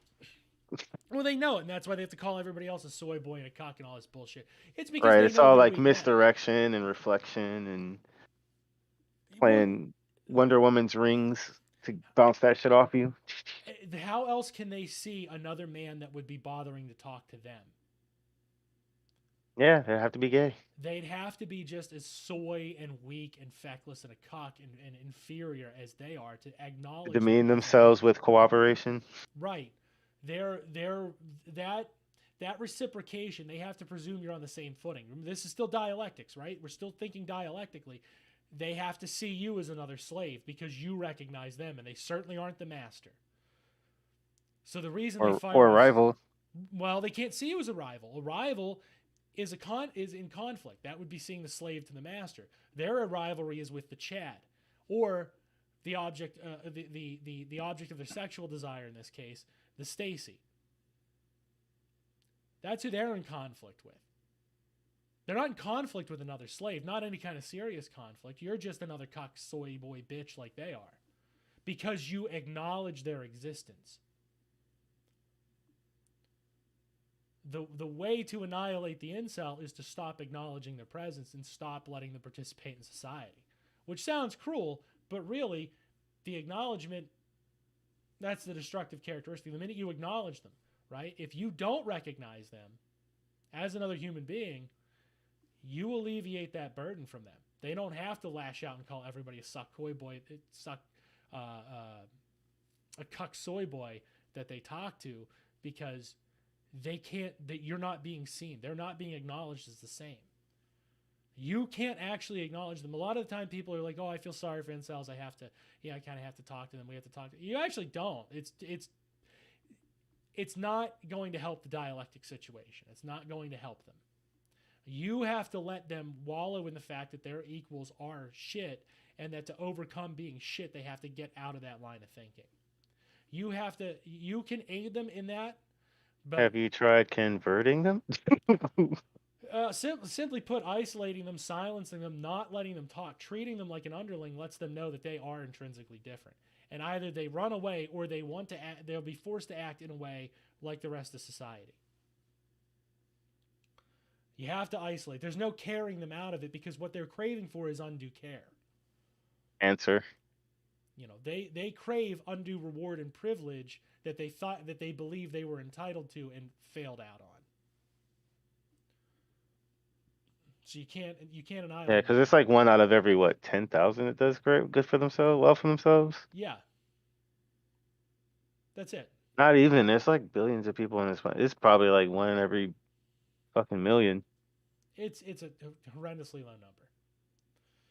But again, within that conservative framework, they still have a notion of consent. They're just locked into this death competition, right? Women are trash and all that shit. And it's taken intrinsically. It's taken intrinsically to the point where even if a woman starts acquiring power of her own, let's take a Boebert or a Marjorie Taylor Greene, it would seem inherently offensive to their logic. But remember, they're also, one, married, right? They're tied to men. Number two, it's presumed they have the virtue prima facie. Lauren Boebert fucks a pedophile. She's sexually loyal to a pedophile, ergo she allegedly. Virtue. No, not allegedly. It's an actual. I mean, the documented incident is that he is a pedophile. Pedophile is a term of art, though, in certain instances. So it is still allegedly, legally, these are jokes. Okay, legally, these are jokes. Like, legally, this is simply speculation. But he did, factually speaking, expose himself to minors, so that's a pedophile. So, now, again, I'm not saying he's guilty of a crime because I believe our society rewards pedophiles, not hurts. So, if you think I'm wrong, Epstein, he did well for himself. Bill Clinton, well for himself. Trump did well for himself. By virtue of being born, he didn't have to do anything. He's bad at everything except being fat. So, and a pedophile. He's good at being a pedophile. I guess I'll give him credit there because it's not like he's been tried. And the whole list. Yeah, I mean, I can keep going if you want me to list other pedophiles who've done very well for themselves. But those are the big, kind of the big three that come to mind. So, yeah. Anywho, conservatives and consent, right? Man, every episode we seem to just sneak in the P word, and I kind of love doing it. Just attacking pedophiles and libertarians. We're always bitching about them. Now, the liberal, right, the way the liberal negotiates consent is through that Lockean social contract, that idea of how do the feminist liberals put it? Enthusiastic and emphatic yes, right? That's generally what you're supposed to shoot for. Mm-hmm. So you want to fuck the girl, the girl has to give you an enthusiastic and emphatic yes. The problem there is that in contract negotiation, right, there are a myriad of reasons you could say yes. We had an argument one time over the Aziz Ansari situation. And what was one of the problems there? Well, the girl could think, this is my only chance to fuck a celebrity. Which, essentially, they can come fame onto me. Or come import onto me because now I'm in those social circles. Right? Informational asymmetry. You can give an enthusiastic, emphatic yes to hide the fact that it's really a no so you don't feel like you're in physical danger. Because remember, about 50% of our society has a conservative bias, and a conservative bias, profit acquisition overrules moral needs. So the potential for physical violence is higher, right? If you want to know the masculine problem, why are men bigger rapists than any other group? Well, that's why. Because from birth, we're taught acquisition is key. Acquisition is superior to morality in our society. So it doesn't surprise me then that the group where acquisition, not moral acquisition, right, but physical acquisition, turns you into a larger group of rapists. That really shouldn't be shocking. That's a social problem. You teach that. You don't have to. That's a choice we all subconsciously make to allow that to continue. And consciously when we vote, funny enough. Which brings me to Rami's point that voting, right, that is consent to be governed, and that's critical. Because that means whatever government does to you is nice and legal. Because you consented to it. So consent doesn't alleviate the problem. It does not alleviate the negotiation of harm. Well, yeah, we know that. Libertarians try to use that. They use that a lot. I don't consent to be governed. Is this it's some sort of fucking, okay, what are you doing about it then? Because if you don't bother do anything but say, I don't consent to be governed, guess what? The whole of society consents on your behalf that you're governed. So you gotta just burn your license, your social security card and passport right there for me? Well, the logical answer is get out. Like, if you really mean it, get out. The ones who jumped to the island, kudos to them. They really didn't consent to be governed. Counterpoint, probably also pedophiles. Yeah, a whole ranch there, whole like Yeah. island thing. Little Saint James. 3 words. I rest my case. We'll find a compound and there'll be like a bunch of chicks. It'd be like 50 of them. Yeah, but And we'll be like, God damn. that's the problem. That idea under liberalism, and we'll work with that one because we'll say that's still the best one we have, right? I don't think that's arguable. Right now, society-wide, we basically have 2 choices. We have the violent competition of conservatives in which rapes would absolutely increase, not decrease. Or we have the tepid liberal notions where rapes are still a very substantive problem, far more than gun violence, which the liberals are more obsessed with, which is worrying, right? Honestly, you're talking 40,000 homicides a year, and I round it up. It's like 37 and change. You're talking about 80K rapes, over which 74,000 of I think it's 72,000 of those rapes are perpetrated by men, and less than 100 are perpetrated by non-men, non-women, right?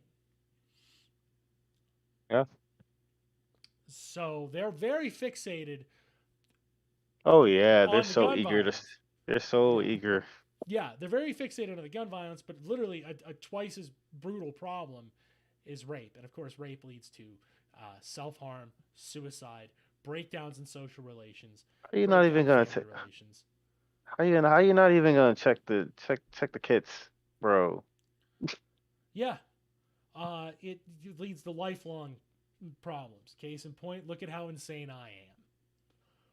Right? I didn't get here because I'm a healthy individual. Yeah, and then the whole culture is inundated in trauma. And God, and I will point out again, I was attacked. It was not more severe than an attack, right? It was definitely physical. There was definitely a presence of it. It was definitely leading towards, in my case, being forced to penetrate. I suppose. Ugh. I know. I don't. Ugh. Yeah. Damn. But like that is enough to turn you into this. All right. So I get it, ladies. I'm with you. This is bad, but this is something we actually have to tackle then. So that idea of securing an emphatic and enthusiastic yes is insufficient by itself. I tend to propose a different kind of notion, a standard for consent, right? How do you tell if we're actually attacking this rape society at its face?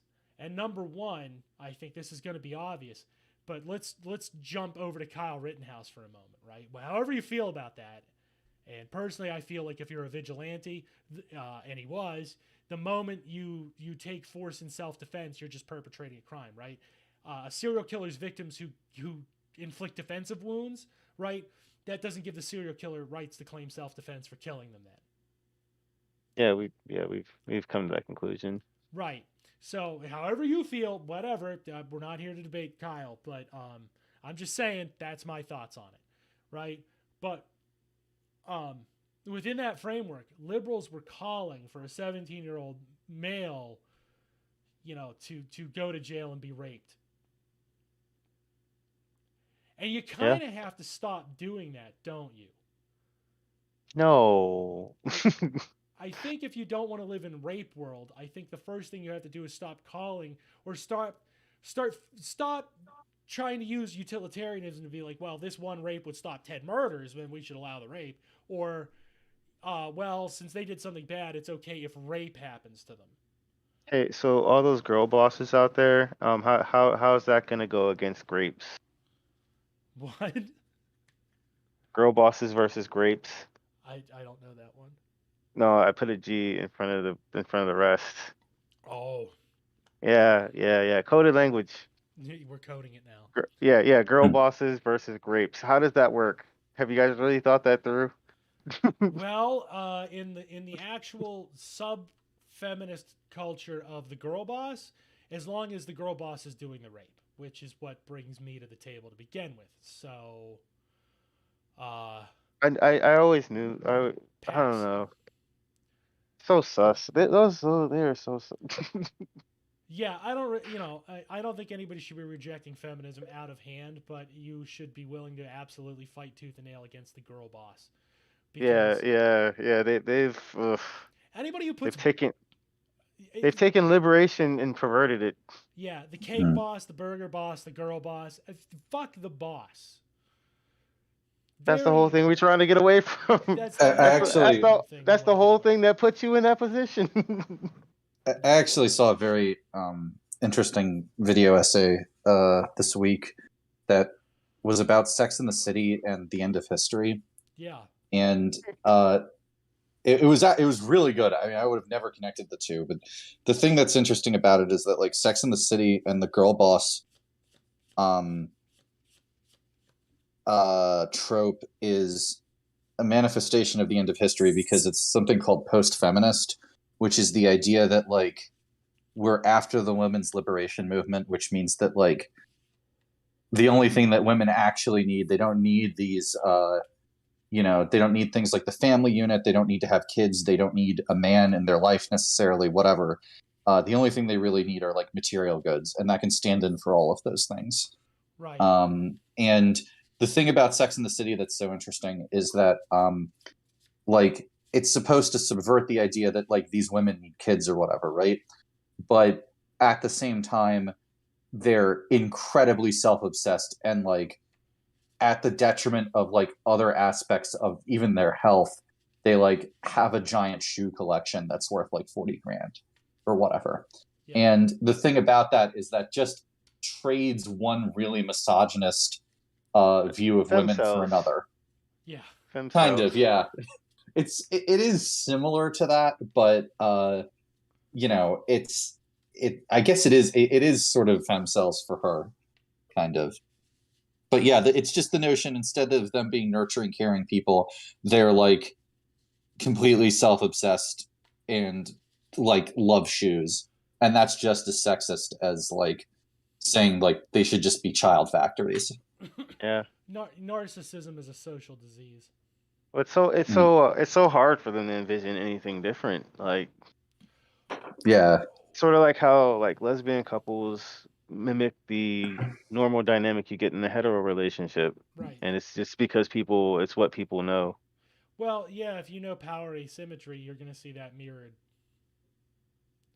You know, I have heard lesbians talk before about situations they've been abused by a female partner, and it's a lot like what happened in any other relationship. You're just trading one set out for another. Well, if your relationship is within the framework of a society that values power, asymmetry, and abuse, which ours does, this is the rape society, and it doesn't just mean actual penetration, obviously, right? It means that whole host of behaviors. They could probably get more insidious with it too. Right. Well, they do. You know, power asymmetry, threatening to cut off resources, threatening to cut off access to other social relationships, in exchange for. At what point do they become a pimp? Well, the minute you sell them out to somebody else. You know that pimping is, But does selling their time count? Would wage theft count? Yeah, same. Yeah.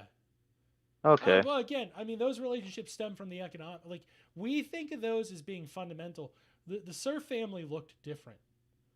The Cerf family was a different thing. It was a different existence and a different thing. We're nothing like them. That's where the eternalism shit that drives me up a wall, because those social dynamics were all different. And you can say that there was abuse in those too, sure, right? Oh God, revolutionary, humans were mean to each other, but the nature of that abuse and the arrangements of those abuses were, I mean, they're just fundamentally different.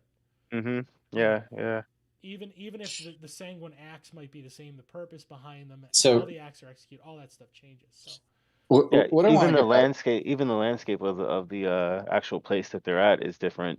right, so it doesn't surprise me that if a lesbian couple forms under a shitty abusive rape Sorry, I just society, wanted to finish this real quick. Yeah.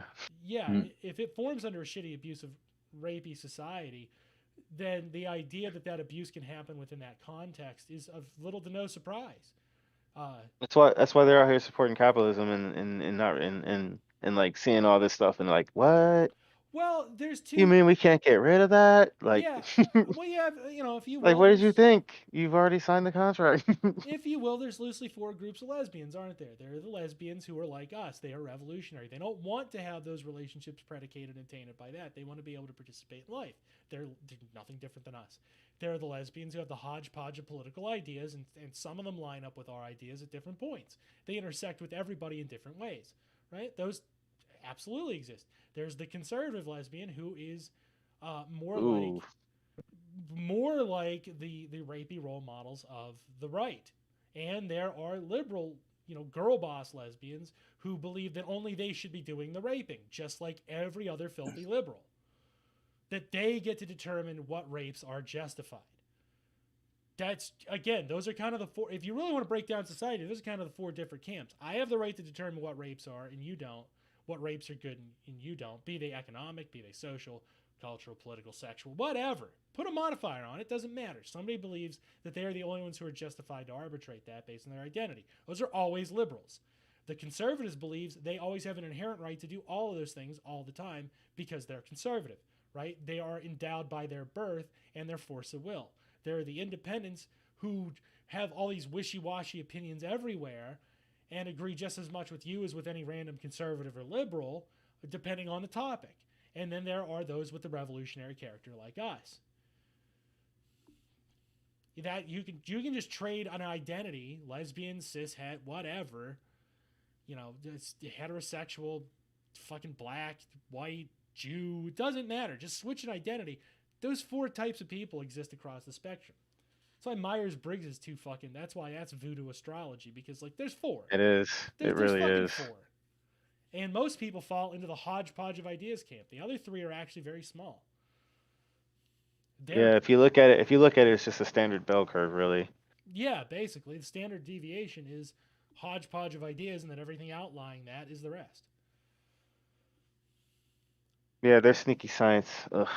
All right, John, you have Yeah. the So no, actually, I was just trying to bring us back to consent. yeah, just consent, and I'll present this because I think this is at least close to where you're going. So if you presented that Aziz Ansari situation where yeah, somebody can give an initial enthusiastic yes or whatever, but that can be based on many different factors. Yeah. So I mean, in terms of how you navigate this, how do you respect someone's agency who is unhoused or homeless, right? Because if they're in that situation, they're extremely underdeprived in many different situations. And if you give them certain options, right, and they're so desperate they say yes to anything that you present, what are you even supposed to present? Because how can they begin to consent to something in the first place? So right. I'll give an example. With an unhoused person or homeless or whatever term you want to use, if you have a Salvation Army sort of situation, right, where they will give you a place to sleep at night, but you can't be trans. That's a big thing that gets pointed out during the holidays all the time, is that the Salvation Army, by not housing trans people who are homeless, has indirectly, directly, if you really feel like stating it, but at least indirectly killed many trans people, right? So if they offer a trans person that, and the trans person has to like detransition for the night to have the home, like, can they consent to that? If a trans Yeah, that's person decides, totally offensive. yeah, I mean, it is totally offensive, but if the trans person decides to detransition for the night, however you want to consider that, however, whatever actions they have to take to do that, like, how does consent factor into that? Like, are they consenting to that, or like, what's the situation there, right? And you can scale this up or down. Yeah. This example in terms of severity. So I'll present that to you, and the only real prompt here is to examine it, but then consider what it means to scale that severity up or down. Well, again, and like, go ahead. No, let's think back to it, right? So the problem is that the idea is that they can give a clear, enthusiastic yes, okay, right? That somehow the homeless can't. And I don't like unhoused. I'm gonna say that right now. They have a problem. I don't love that term either, to be completely honest. That's more liberals do this thing with language where they like to, like, I don't like PTSD actually. I prefer shell shock. I'll be honest with you. You make it visceral, right? Make sure the linguistics of it is visceral enough that you understand there's a problem. Because post-traumatic stress disorder, when it's abstracted that far, most people either gloss over it in a meaningful sense, or they're then forced to constantly explain their position, which is just re-traumatizing. Again, rape society, right? So unhoused, I got to be honest here, unhoused can go from everything from a genuine person who is without a home, aka a homeless person, who is suffering in our society, or it can go to somebody who's traveling. It's just abstracted. Unhoused isn't necessarily a problem, so it's not necessarily something requiring a solution. Homelessness needs a fucking solution. And the solution is making sure they have a fucking home. It is to break that association. So fuck unhoused. We say homeless on this podcast. We're not going to under fucking sell their plight. That's a nice catch. I didn't catch that myself. Yeah, well, that's the point. If you're traveling, right? Remember when you came out for the live show? You were unhoused for the night. This is not your house. I gave you permission to sleep in my house. That's not your house. What would they have called the feudal serfs who just traveled around, didn't even really need a house half the time? Well, the ones who traveled around like that, fucking, they just call it. Well, actually, to be fair, they had strict laws against vagabonds. You had to be tied to the land. But if you were tied to the land, you didn't have a house. You lived in a house. It was respected that you and your family were in that house. You didn't own that shit, but you still had a house. Right. It was illegal for you not to tie yourself to a lord and have a house. Like, you so they're unhoused. Right? So this idea of freedom in being unhoused is fucking insanity. Again, that's one of the things. Feudalism sucks in a lot of ways, but you know what one of the great things is? You had a house. I always found that interesting about fucking liberals. Yeah. And again, I point that out, and that's not an insult. They're all so sneaky. Right. So fucking sneaky. But when you were spending the night at my house, that one night you could be counted among the quote-unquote unhoused. That's insane, because you certainly had a place to live. You certainly had a place to stay indoors. Right, because there's oftentimes they're just staying with family. Right. You were never homeless. You did not have a situation where you did not have a home to go to. You had a house. And it doesn't matter if it's rent or owned, right? Technically speaking, unhoused, you can include people who are renting because they don't own that house. Homeless, whether or not they have a place to be that's indoors and protected from the natural elements, only speaks to people who don't have a place where they are protected from the natural elements. And you can say, well, what about people living in their car, smart guy? Motherfucker, you actually ever slept in a car on a summer night in like a northern state? I'll tell you what, you don't have protection from the elements. So I don't want to fucking hear it. Like, or in the freezing cold. Yeah, sleep in your car in the freezing cold, and then you tell me if you fucking are homeless or not, right? I'll tell you what, if your ass don't own a home and that's what you're doing, you're homeless. And the solution, get you a fucking house. Even out here. Yeah. Even out here, yeah. I mean, even out here, it can be like 100 degrees at midnight. So, yeah, I mean, you're not in the sun or whatever, but still, it can be really bad to be in that situation, even out here like that. Well, that's what I mean, too. Plus, when you guys get any kind of a cold spell, you're talking something that can drop from like 90 to 40, can it? in the desert. Yeah, it can, depending. That's enough to induce hypothermia, even though neither of those are freezing. Shit, if you go from 120 to 70, you can induce hypothermia. In the winter, it will go below freezing at night. It just doesn't rain like ever. So you that's you don't have the problem of ice. Right. Yeah, so you go from fucking 70 in Arizona in winter down to 0. Go from 70 to 32, and you tell me if living in your car is as good as having a home. And then there are those bitchy people who will say, oh, well, what if your home sucks? Well, okay, fair enough, right? If you got a big broken window, that something's going to have to be done about that. But it is still intrinsically superior to not having the fucking rest of the building. You could always stand in another window. You can. That's one. Number 2, you can tape shit over that window to help resist the elements. You know what I can't do outside? That. I can't do that. If I'm sleeping on the fucking ground outside, I can't do that. So I hate that word unhoused. That is one of the most insidious fucking Pete Buttigieg bullshit things I've ever heard. That comes from that same scumbag class of people. Fuck that.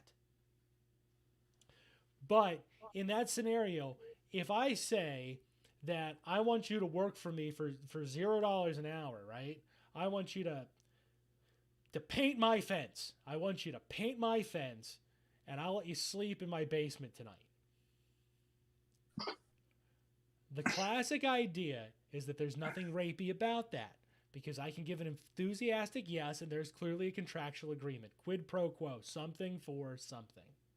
Right? That's the premise. Nobody bats an eye at it. But the fact that that homeless person is in such a scenario where they have to exchange their labor literally for a place to sleep inside, and it is entirely predicated upon the whim of the now employer and their compensation. That's the essential nature of it, that emphatic yes bullshit doesn't go far enough. Because you don't have to penetrate the drifter, do you? Grandma doesn't have to fucking rape him with a fucking rolling pin. Grandma doesn't have to be free to piss on him in the middle of the night. Nothing sexual. Nothing degrading. He's just painting a fence for Grandma in exchange to sleep indoors for the night. Nothing rapey about it, except for the fact that failing to do so puts him at material risk of dying or harm. So he is forced to, by the material conditions, to say yes. To retain an absolute freedom in that scenario is the freedom of a conservative. It is the freedom to risk death by exposure. It is the freedom, funny enough, it's the freedom proposed by Twitter user Anarchismus, that everybody should be free to die of exposure. Man, I found is he a libertarian? No, he's an anarchist. He's a self-described anarcho-primitivist. He's a libertarian. Well, it's funny that all his opinions line up with libertarianism. When you start parsing them, that children should be free to work. Yeah, it's weird that they all line up with libertarianism because he's full of shit.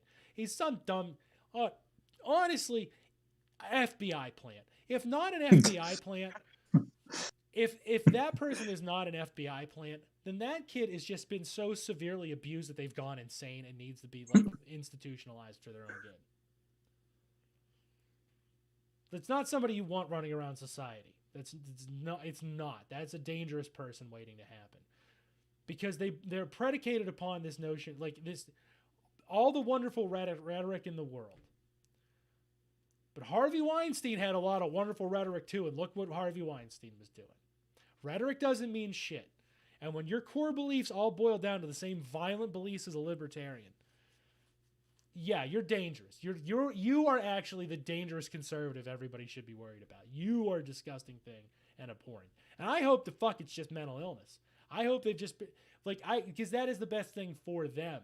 Because I honestly, again, I just presume they're an FBI plant. But if I have to pretend they're not for some reason, they're not just a hyper divisive agitprop for the federal government of the United States, then I have to presume they're mentally ill.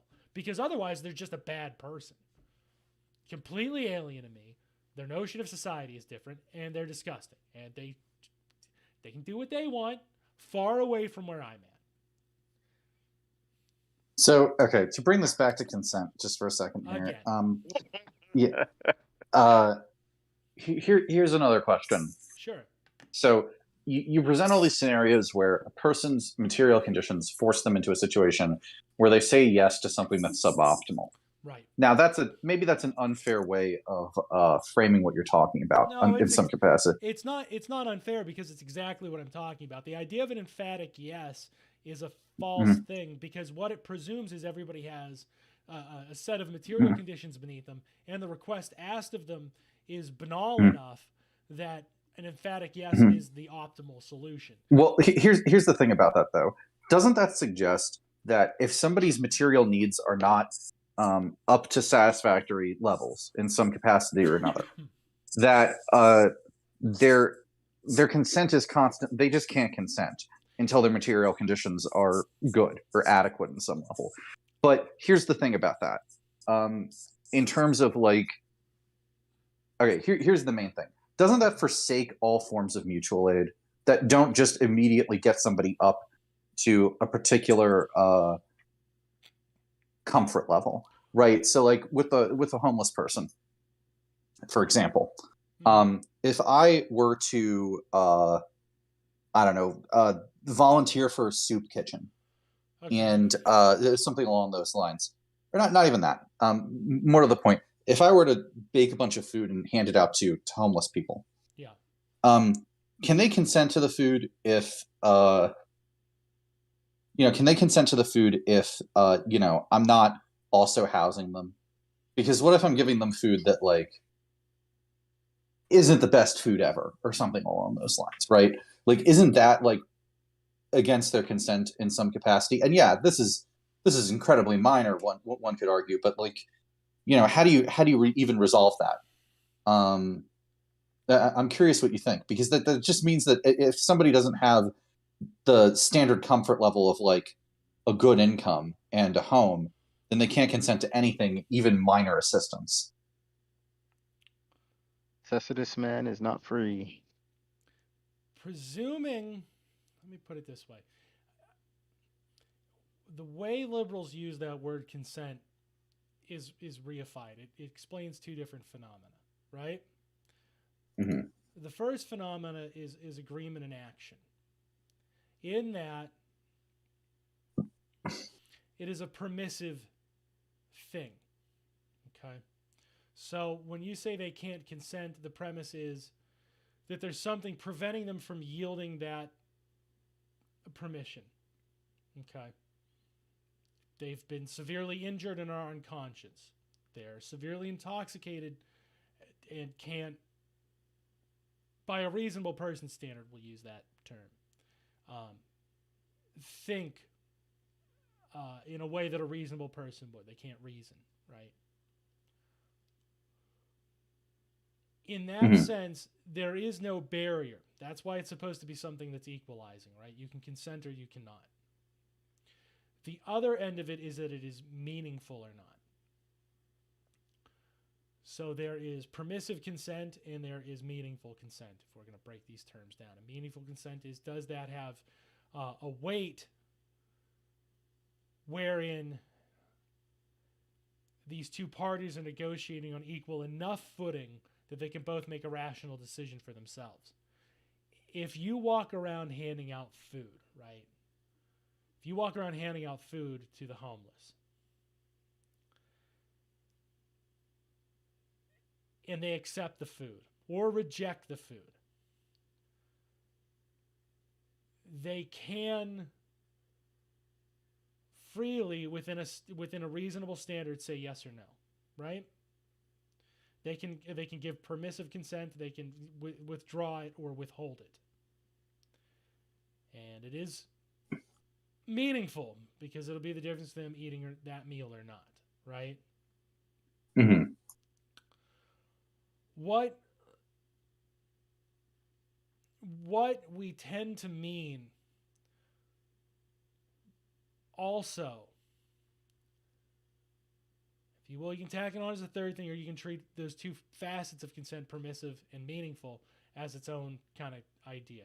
I don't have a term for this yet. I am, again, as I've said with this line of free will consent, this line of ideas, I am doing this free form. The liberal end of it is some sort of meaningful consent wherein both parties are mutually equal. There's no power asymmetry. Okay? And the idea is that when that power asymmetry exists, consent is entirely meaningless, right? Mm-hmm. And I'll give you another example. This was brought up on the Young Turks, okay? This was a debate between Anna and Cenk, actually. And I will recall it as best I can. But essentially, Anna proposed a situation where it would be improper for a rich person of substantive wealth, like a Jeff Bezos or something like that, to flirt or make a pass at somebody else because of the severe power asymmetry. To which point, Cenk pointed out, so you're saying Bezos it's just by moral compulsion and social obligation required to not fuck, to be a volcel. To which Anna is then kind of trapped in a logical problem. She kind of stumbles a bit. She says, well, she shouldn't be doing that. People know he's Bezos. He surely shouldn't be the aggressor in the sexual situation. She shouldn't be making first contact. Right? Oh, well, in reality, nobody wants to fuck them.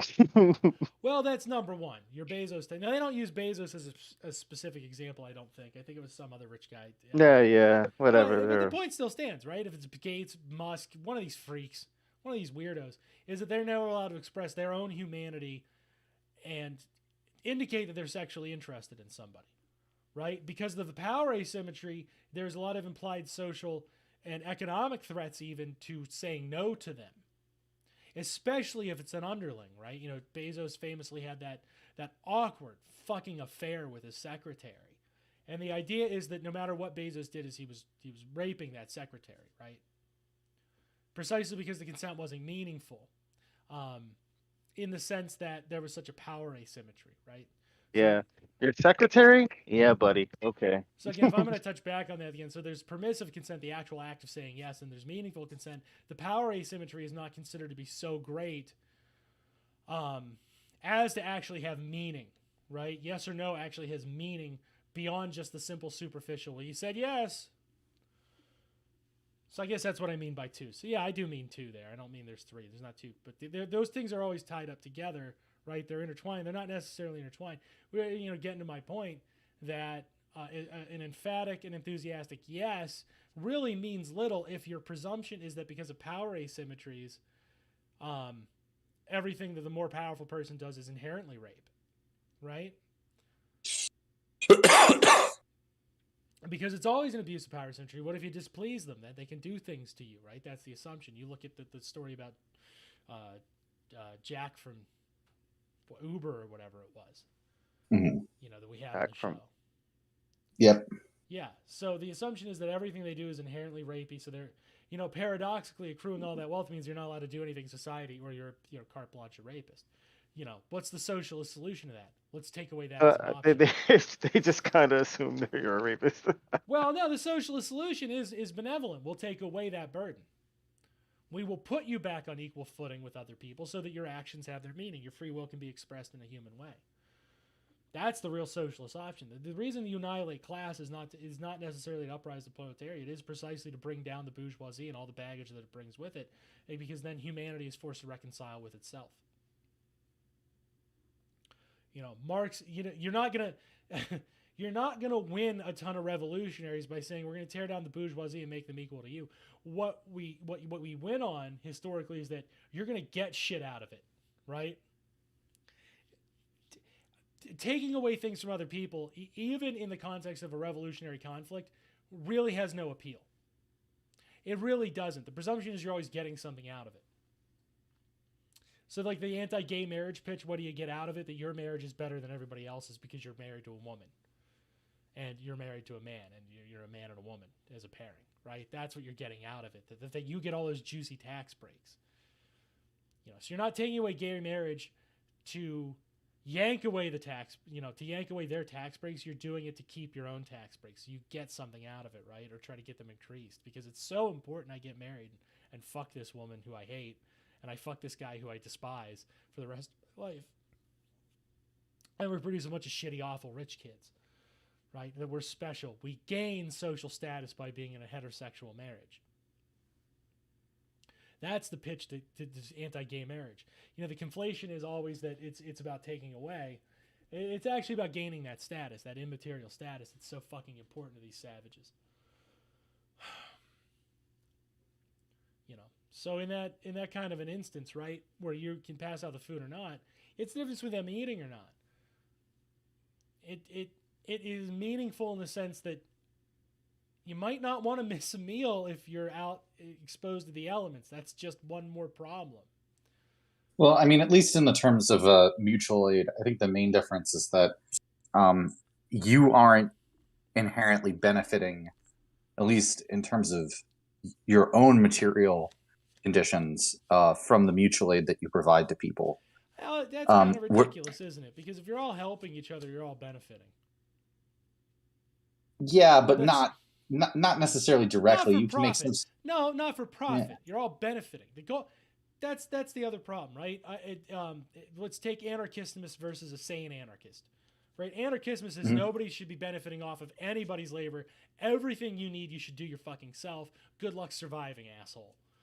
It's a savage, brutal world. It literally is a world of all against all, and that world can only end in violence, because if everybody can only get what they have through doing it themselves, guess what? If somebody has something that you want and you don't have, you have to take it, because that's you doing it yourself. Duh. Whereas a sane anarchist looks at it like this. We're going to eliminate the profit motive. The reason we're helping each other is because that reciprocates and helps me. Mutual aid is a reciprocation model.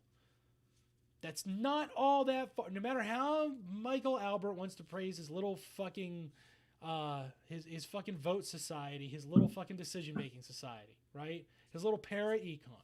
Ultimately, no matter how much he wants to shit on socialism, it's the same end goal. The same end goal is to design a system wherein everybody benefits from everybody else's labor all of the time, and nobody's gaining an undue edge. There's no arbitrary false profit, right? We eliminate the profit motive. Now, Michael Albert, I believe, has said very clearly that he doesn't want to necessarily eliminate profit. He wants to eliminate the social relationships that make the boss, which is still a socialist goal, but his end game is different. It's not that little anarchist fucking endeavor can't fucking profit, right?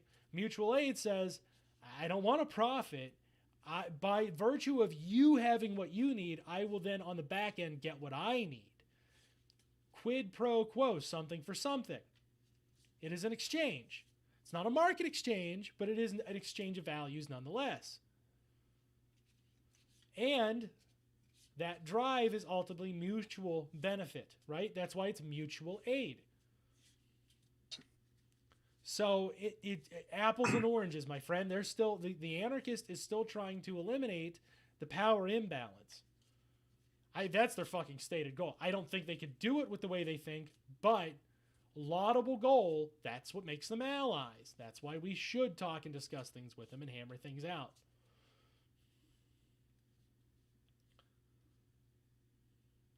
I'm sorry. I know I just answered your question with I reject the premise. Oh, I don't. What question? I mean, that is fair. What was the question? Oh God, Dan rejected yet another premise. Oh fuck. Yeah. I mean, let's see. I understand thinking that, yeah. I mean, it makes sense to reject that premise on some level. I guess the thing that I would say is that,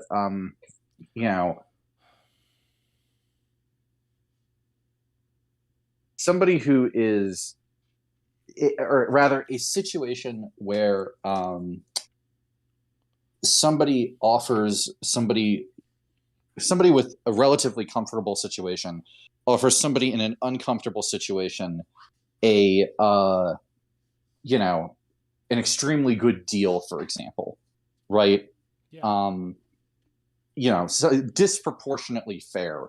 Or, well, I guess that's not the right way to put that, but basically an act of charity that is still some sort of negotiated contract. Like, I don't know, giving a homeless person a lease for an apartment that's like $5 a month or something like that. or a really really good level of rent that they can definitely do, and setting them up with a job.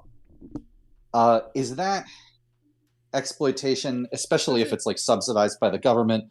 Like And now it will be soon. maybe on some level you can argue that. Maybe someone like Anarchismus would tell you that that's bad, but in many places that have, Well, okay, of course, Anarchismus would, because it implies being indoors, which is but all four walls and a roof equals fascism to Anarchismus. So let's not. So, but here's the main thing: Let's if not a government insult Anarchismus's genius thought that if you have a house, you have a house of fascism.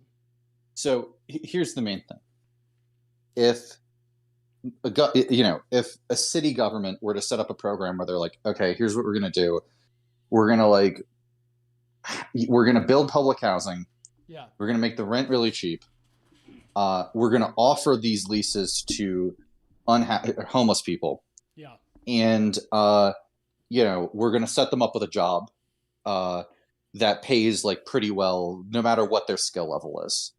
And that job is going to be like, it's going to pay them more than, the rent would be. Like the rent would be less than a third of their income or whatever. Like really sort of just the best public housing model that gets proposed. In short, taking the homeless and giving them a job and a house and giving them reintegrating them in society instead of leaving them destitute. But here's the key: the job is not a public job. The job is just, I don't know, some like retail job or something, but the government like subsidizes the paycheck or whatever. Okay. Can the homeless person like say yes to that and there not be some like moral issue with that? Or is it bad for the government to offer that because the homeless person can't actually consent to that stuff? Well, again, if you're a liberal, yes, that's absolutely immoral. From where I'm sitting, you have the right. Remember, I don't think in the notions of communication, if you're communicating an idea, in this case, there's an exchange. We're going to get you off the streets. We're going to get you into a house. We're going to get you a job so you have an income. So we can prevent that outcome from happening to you again. And we can work to undo the damage that outcome had. You have every right to propose that. You have every right to enact it.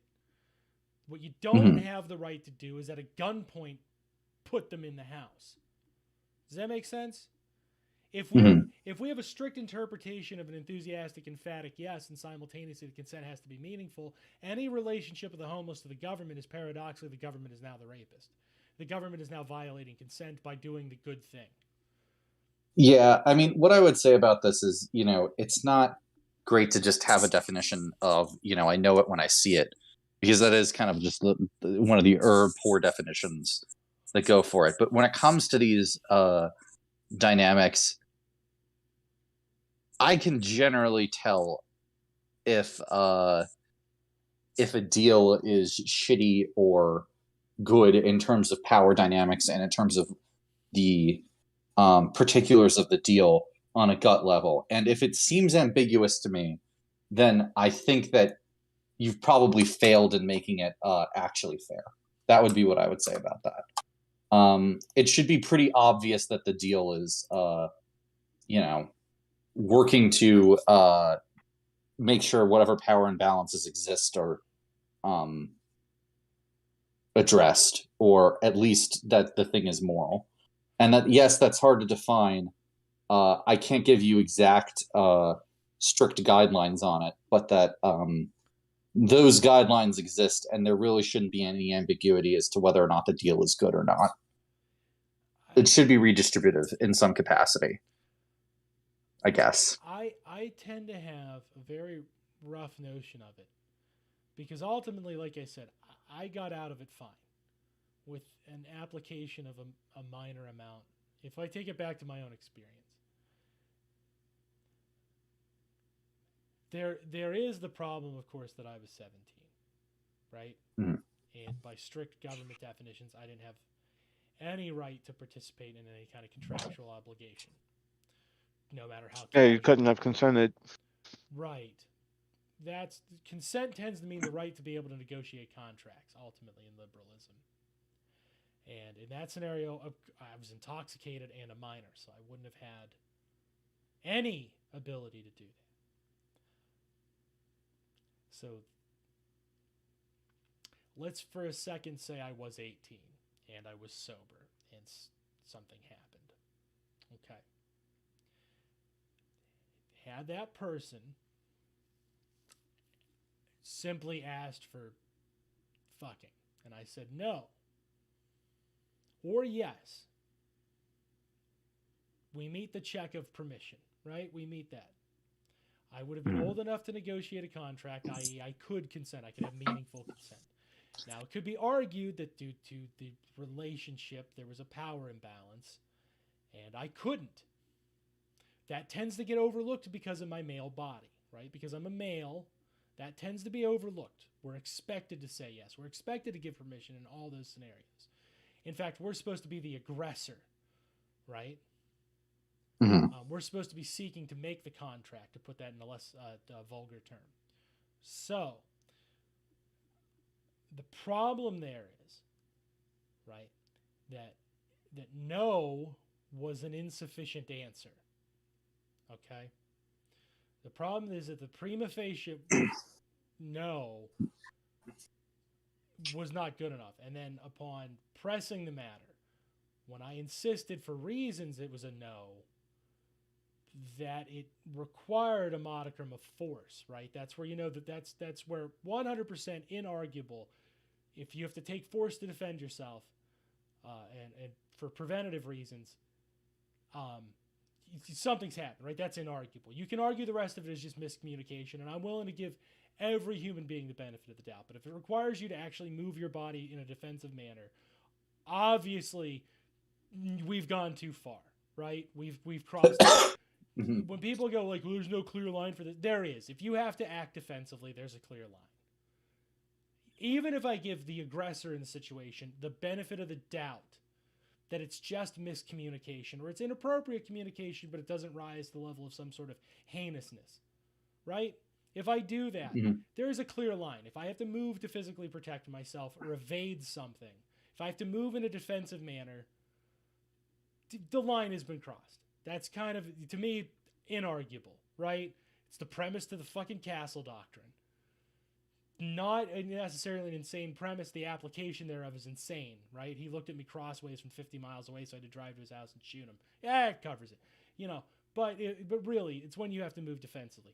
It is overcome in a situation where a yes or a no is sufficient to deter or affirm the contact.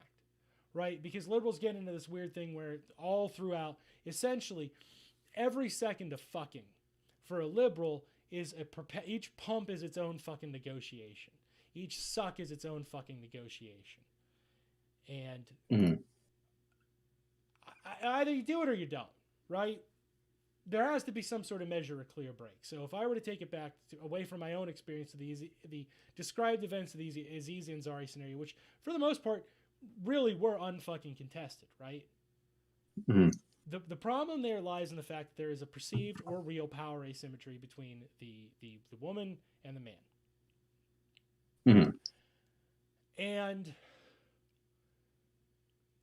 the desire, honestly, the problem is there was no desire to give a clear yes or no. They were perpetually locked in a contract negotiation as to how far and to what degree sexual activity would occur. And that kind of situation is going to be fraught with miscommunication that in our society is unforgivable. What would have been the optimal outcome is going through with it or not going through with it, not perpetually leaving things in a state of hair trigger yes or no. Right? And that's where I think, as far as a start, the ability to say yes or no is more critical than a clear and enthusiastic yes and otherwise assume no. Right? Because human communication is fraught with miscommunication. There have been plenty of times in my, you know, I will use personal anecdotes. There have been plenty of times in my love life where a sexual partner has, even with this ugly mug and face, right, has been like, all right, it's go time. I'm horny. And good enough for me, right? There have been times where I've been horny and I've been shot down, and there have been times where I've been the first one who was horny. That went, yes, it goes great, right? And there are times where, you turn people down. Males do turn people down. It happens. And,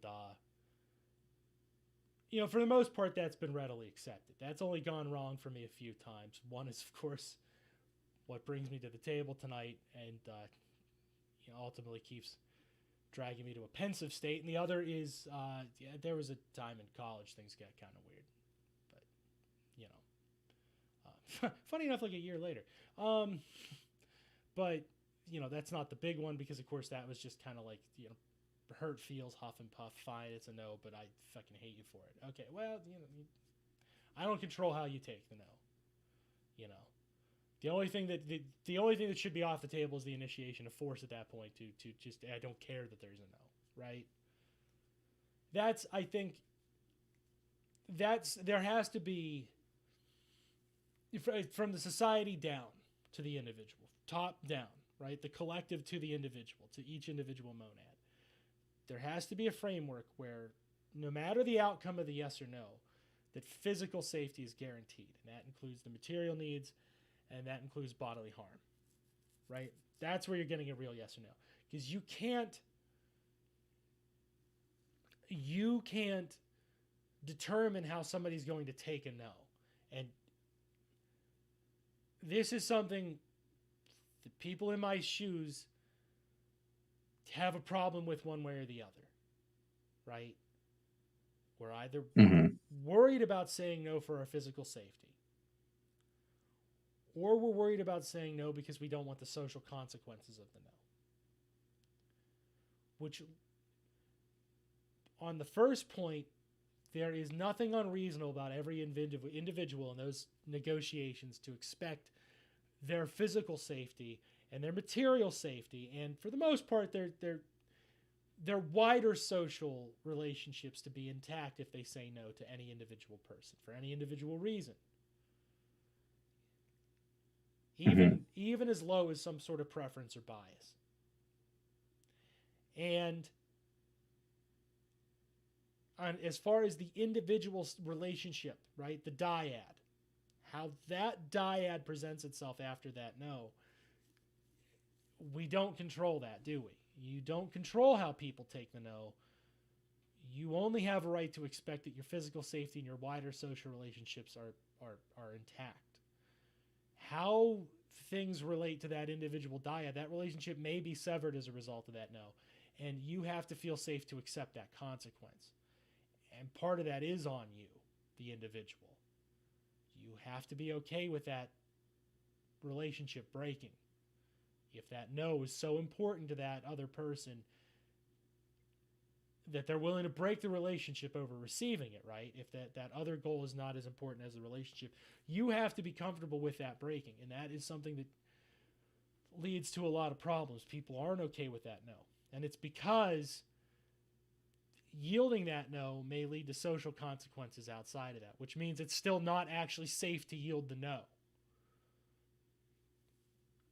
And that's a real problem in this society. Just because you are free to say no, just because it's presented in the options, doesn't mean you should say no. A lot of places, even now, still have veal on the menu, but it is gauche even for meat eaters to say yes to meat. And that's such, in the grand scheme of things, a minor thing. We have to move beyond where that no is impermissible. Right? That's what we have to do. We have to be able to reject these things. Now, I guess my final point of this is Irami Osei Frimpong again. The Funky Academic, good follow, at IRAMIOF. Not a supporter of the channel. Doesn't even know who the fuck I am, really. Maybe in an abstract notion, seen my comments before. But doesn't fucking matter. Good follow. What he presents is in lieu of mere liberal consent is cooperation, i.e. both parties are enthusiastic about the idea, right? and that is actually a very good check. You know, it's not you fucking the girl. It's not the girl fucking you. It's not you fucking the dude. It's not the dude fucking you. It's not the NB fucking you. You're not fucking the NB, but you two are fucking. Right? You two are building. You two are governing. Move beyond consent to a type of cooperation, which I also think is a laudable goal. And a very good illustration of the problems of consent. At least one facet that I'm a little less focused on myself. Of course, again, I have to bias here, a very insurmountable bias, right?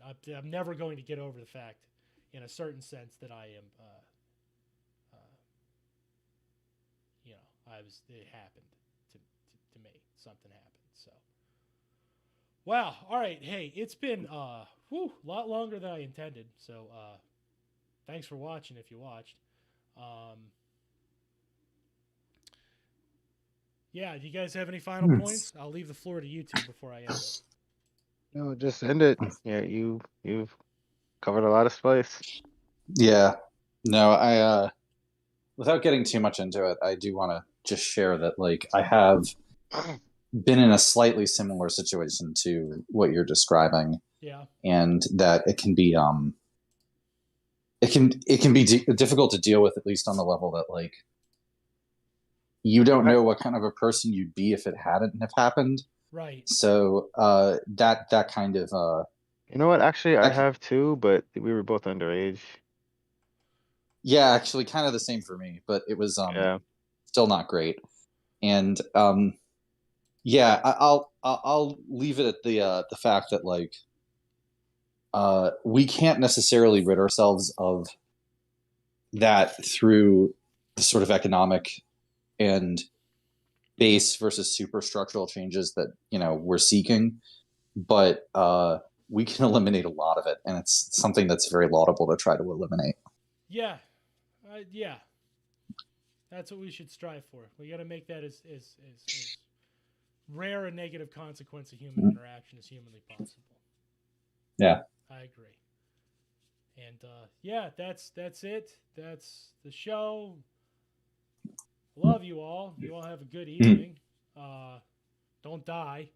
And we'll see you next week with something a little more fun. Yeah. You're baking that one for you. Yeah. All right. Yeah. I'm letting John drive that car. All right. Night.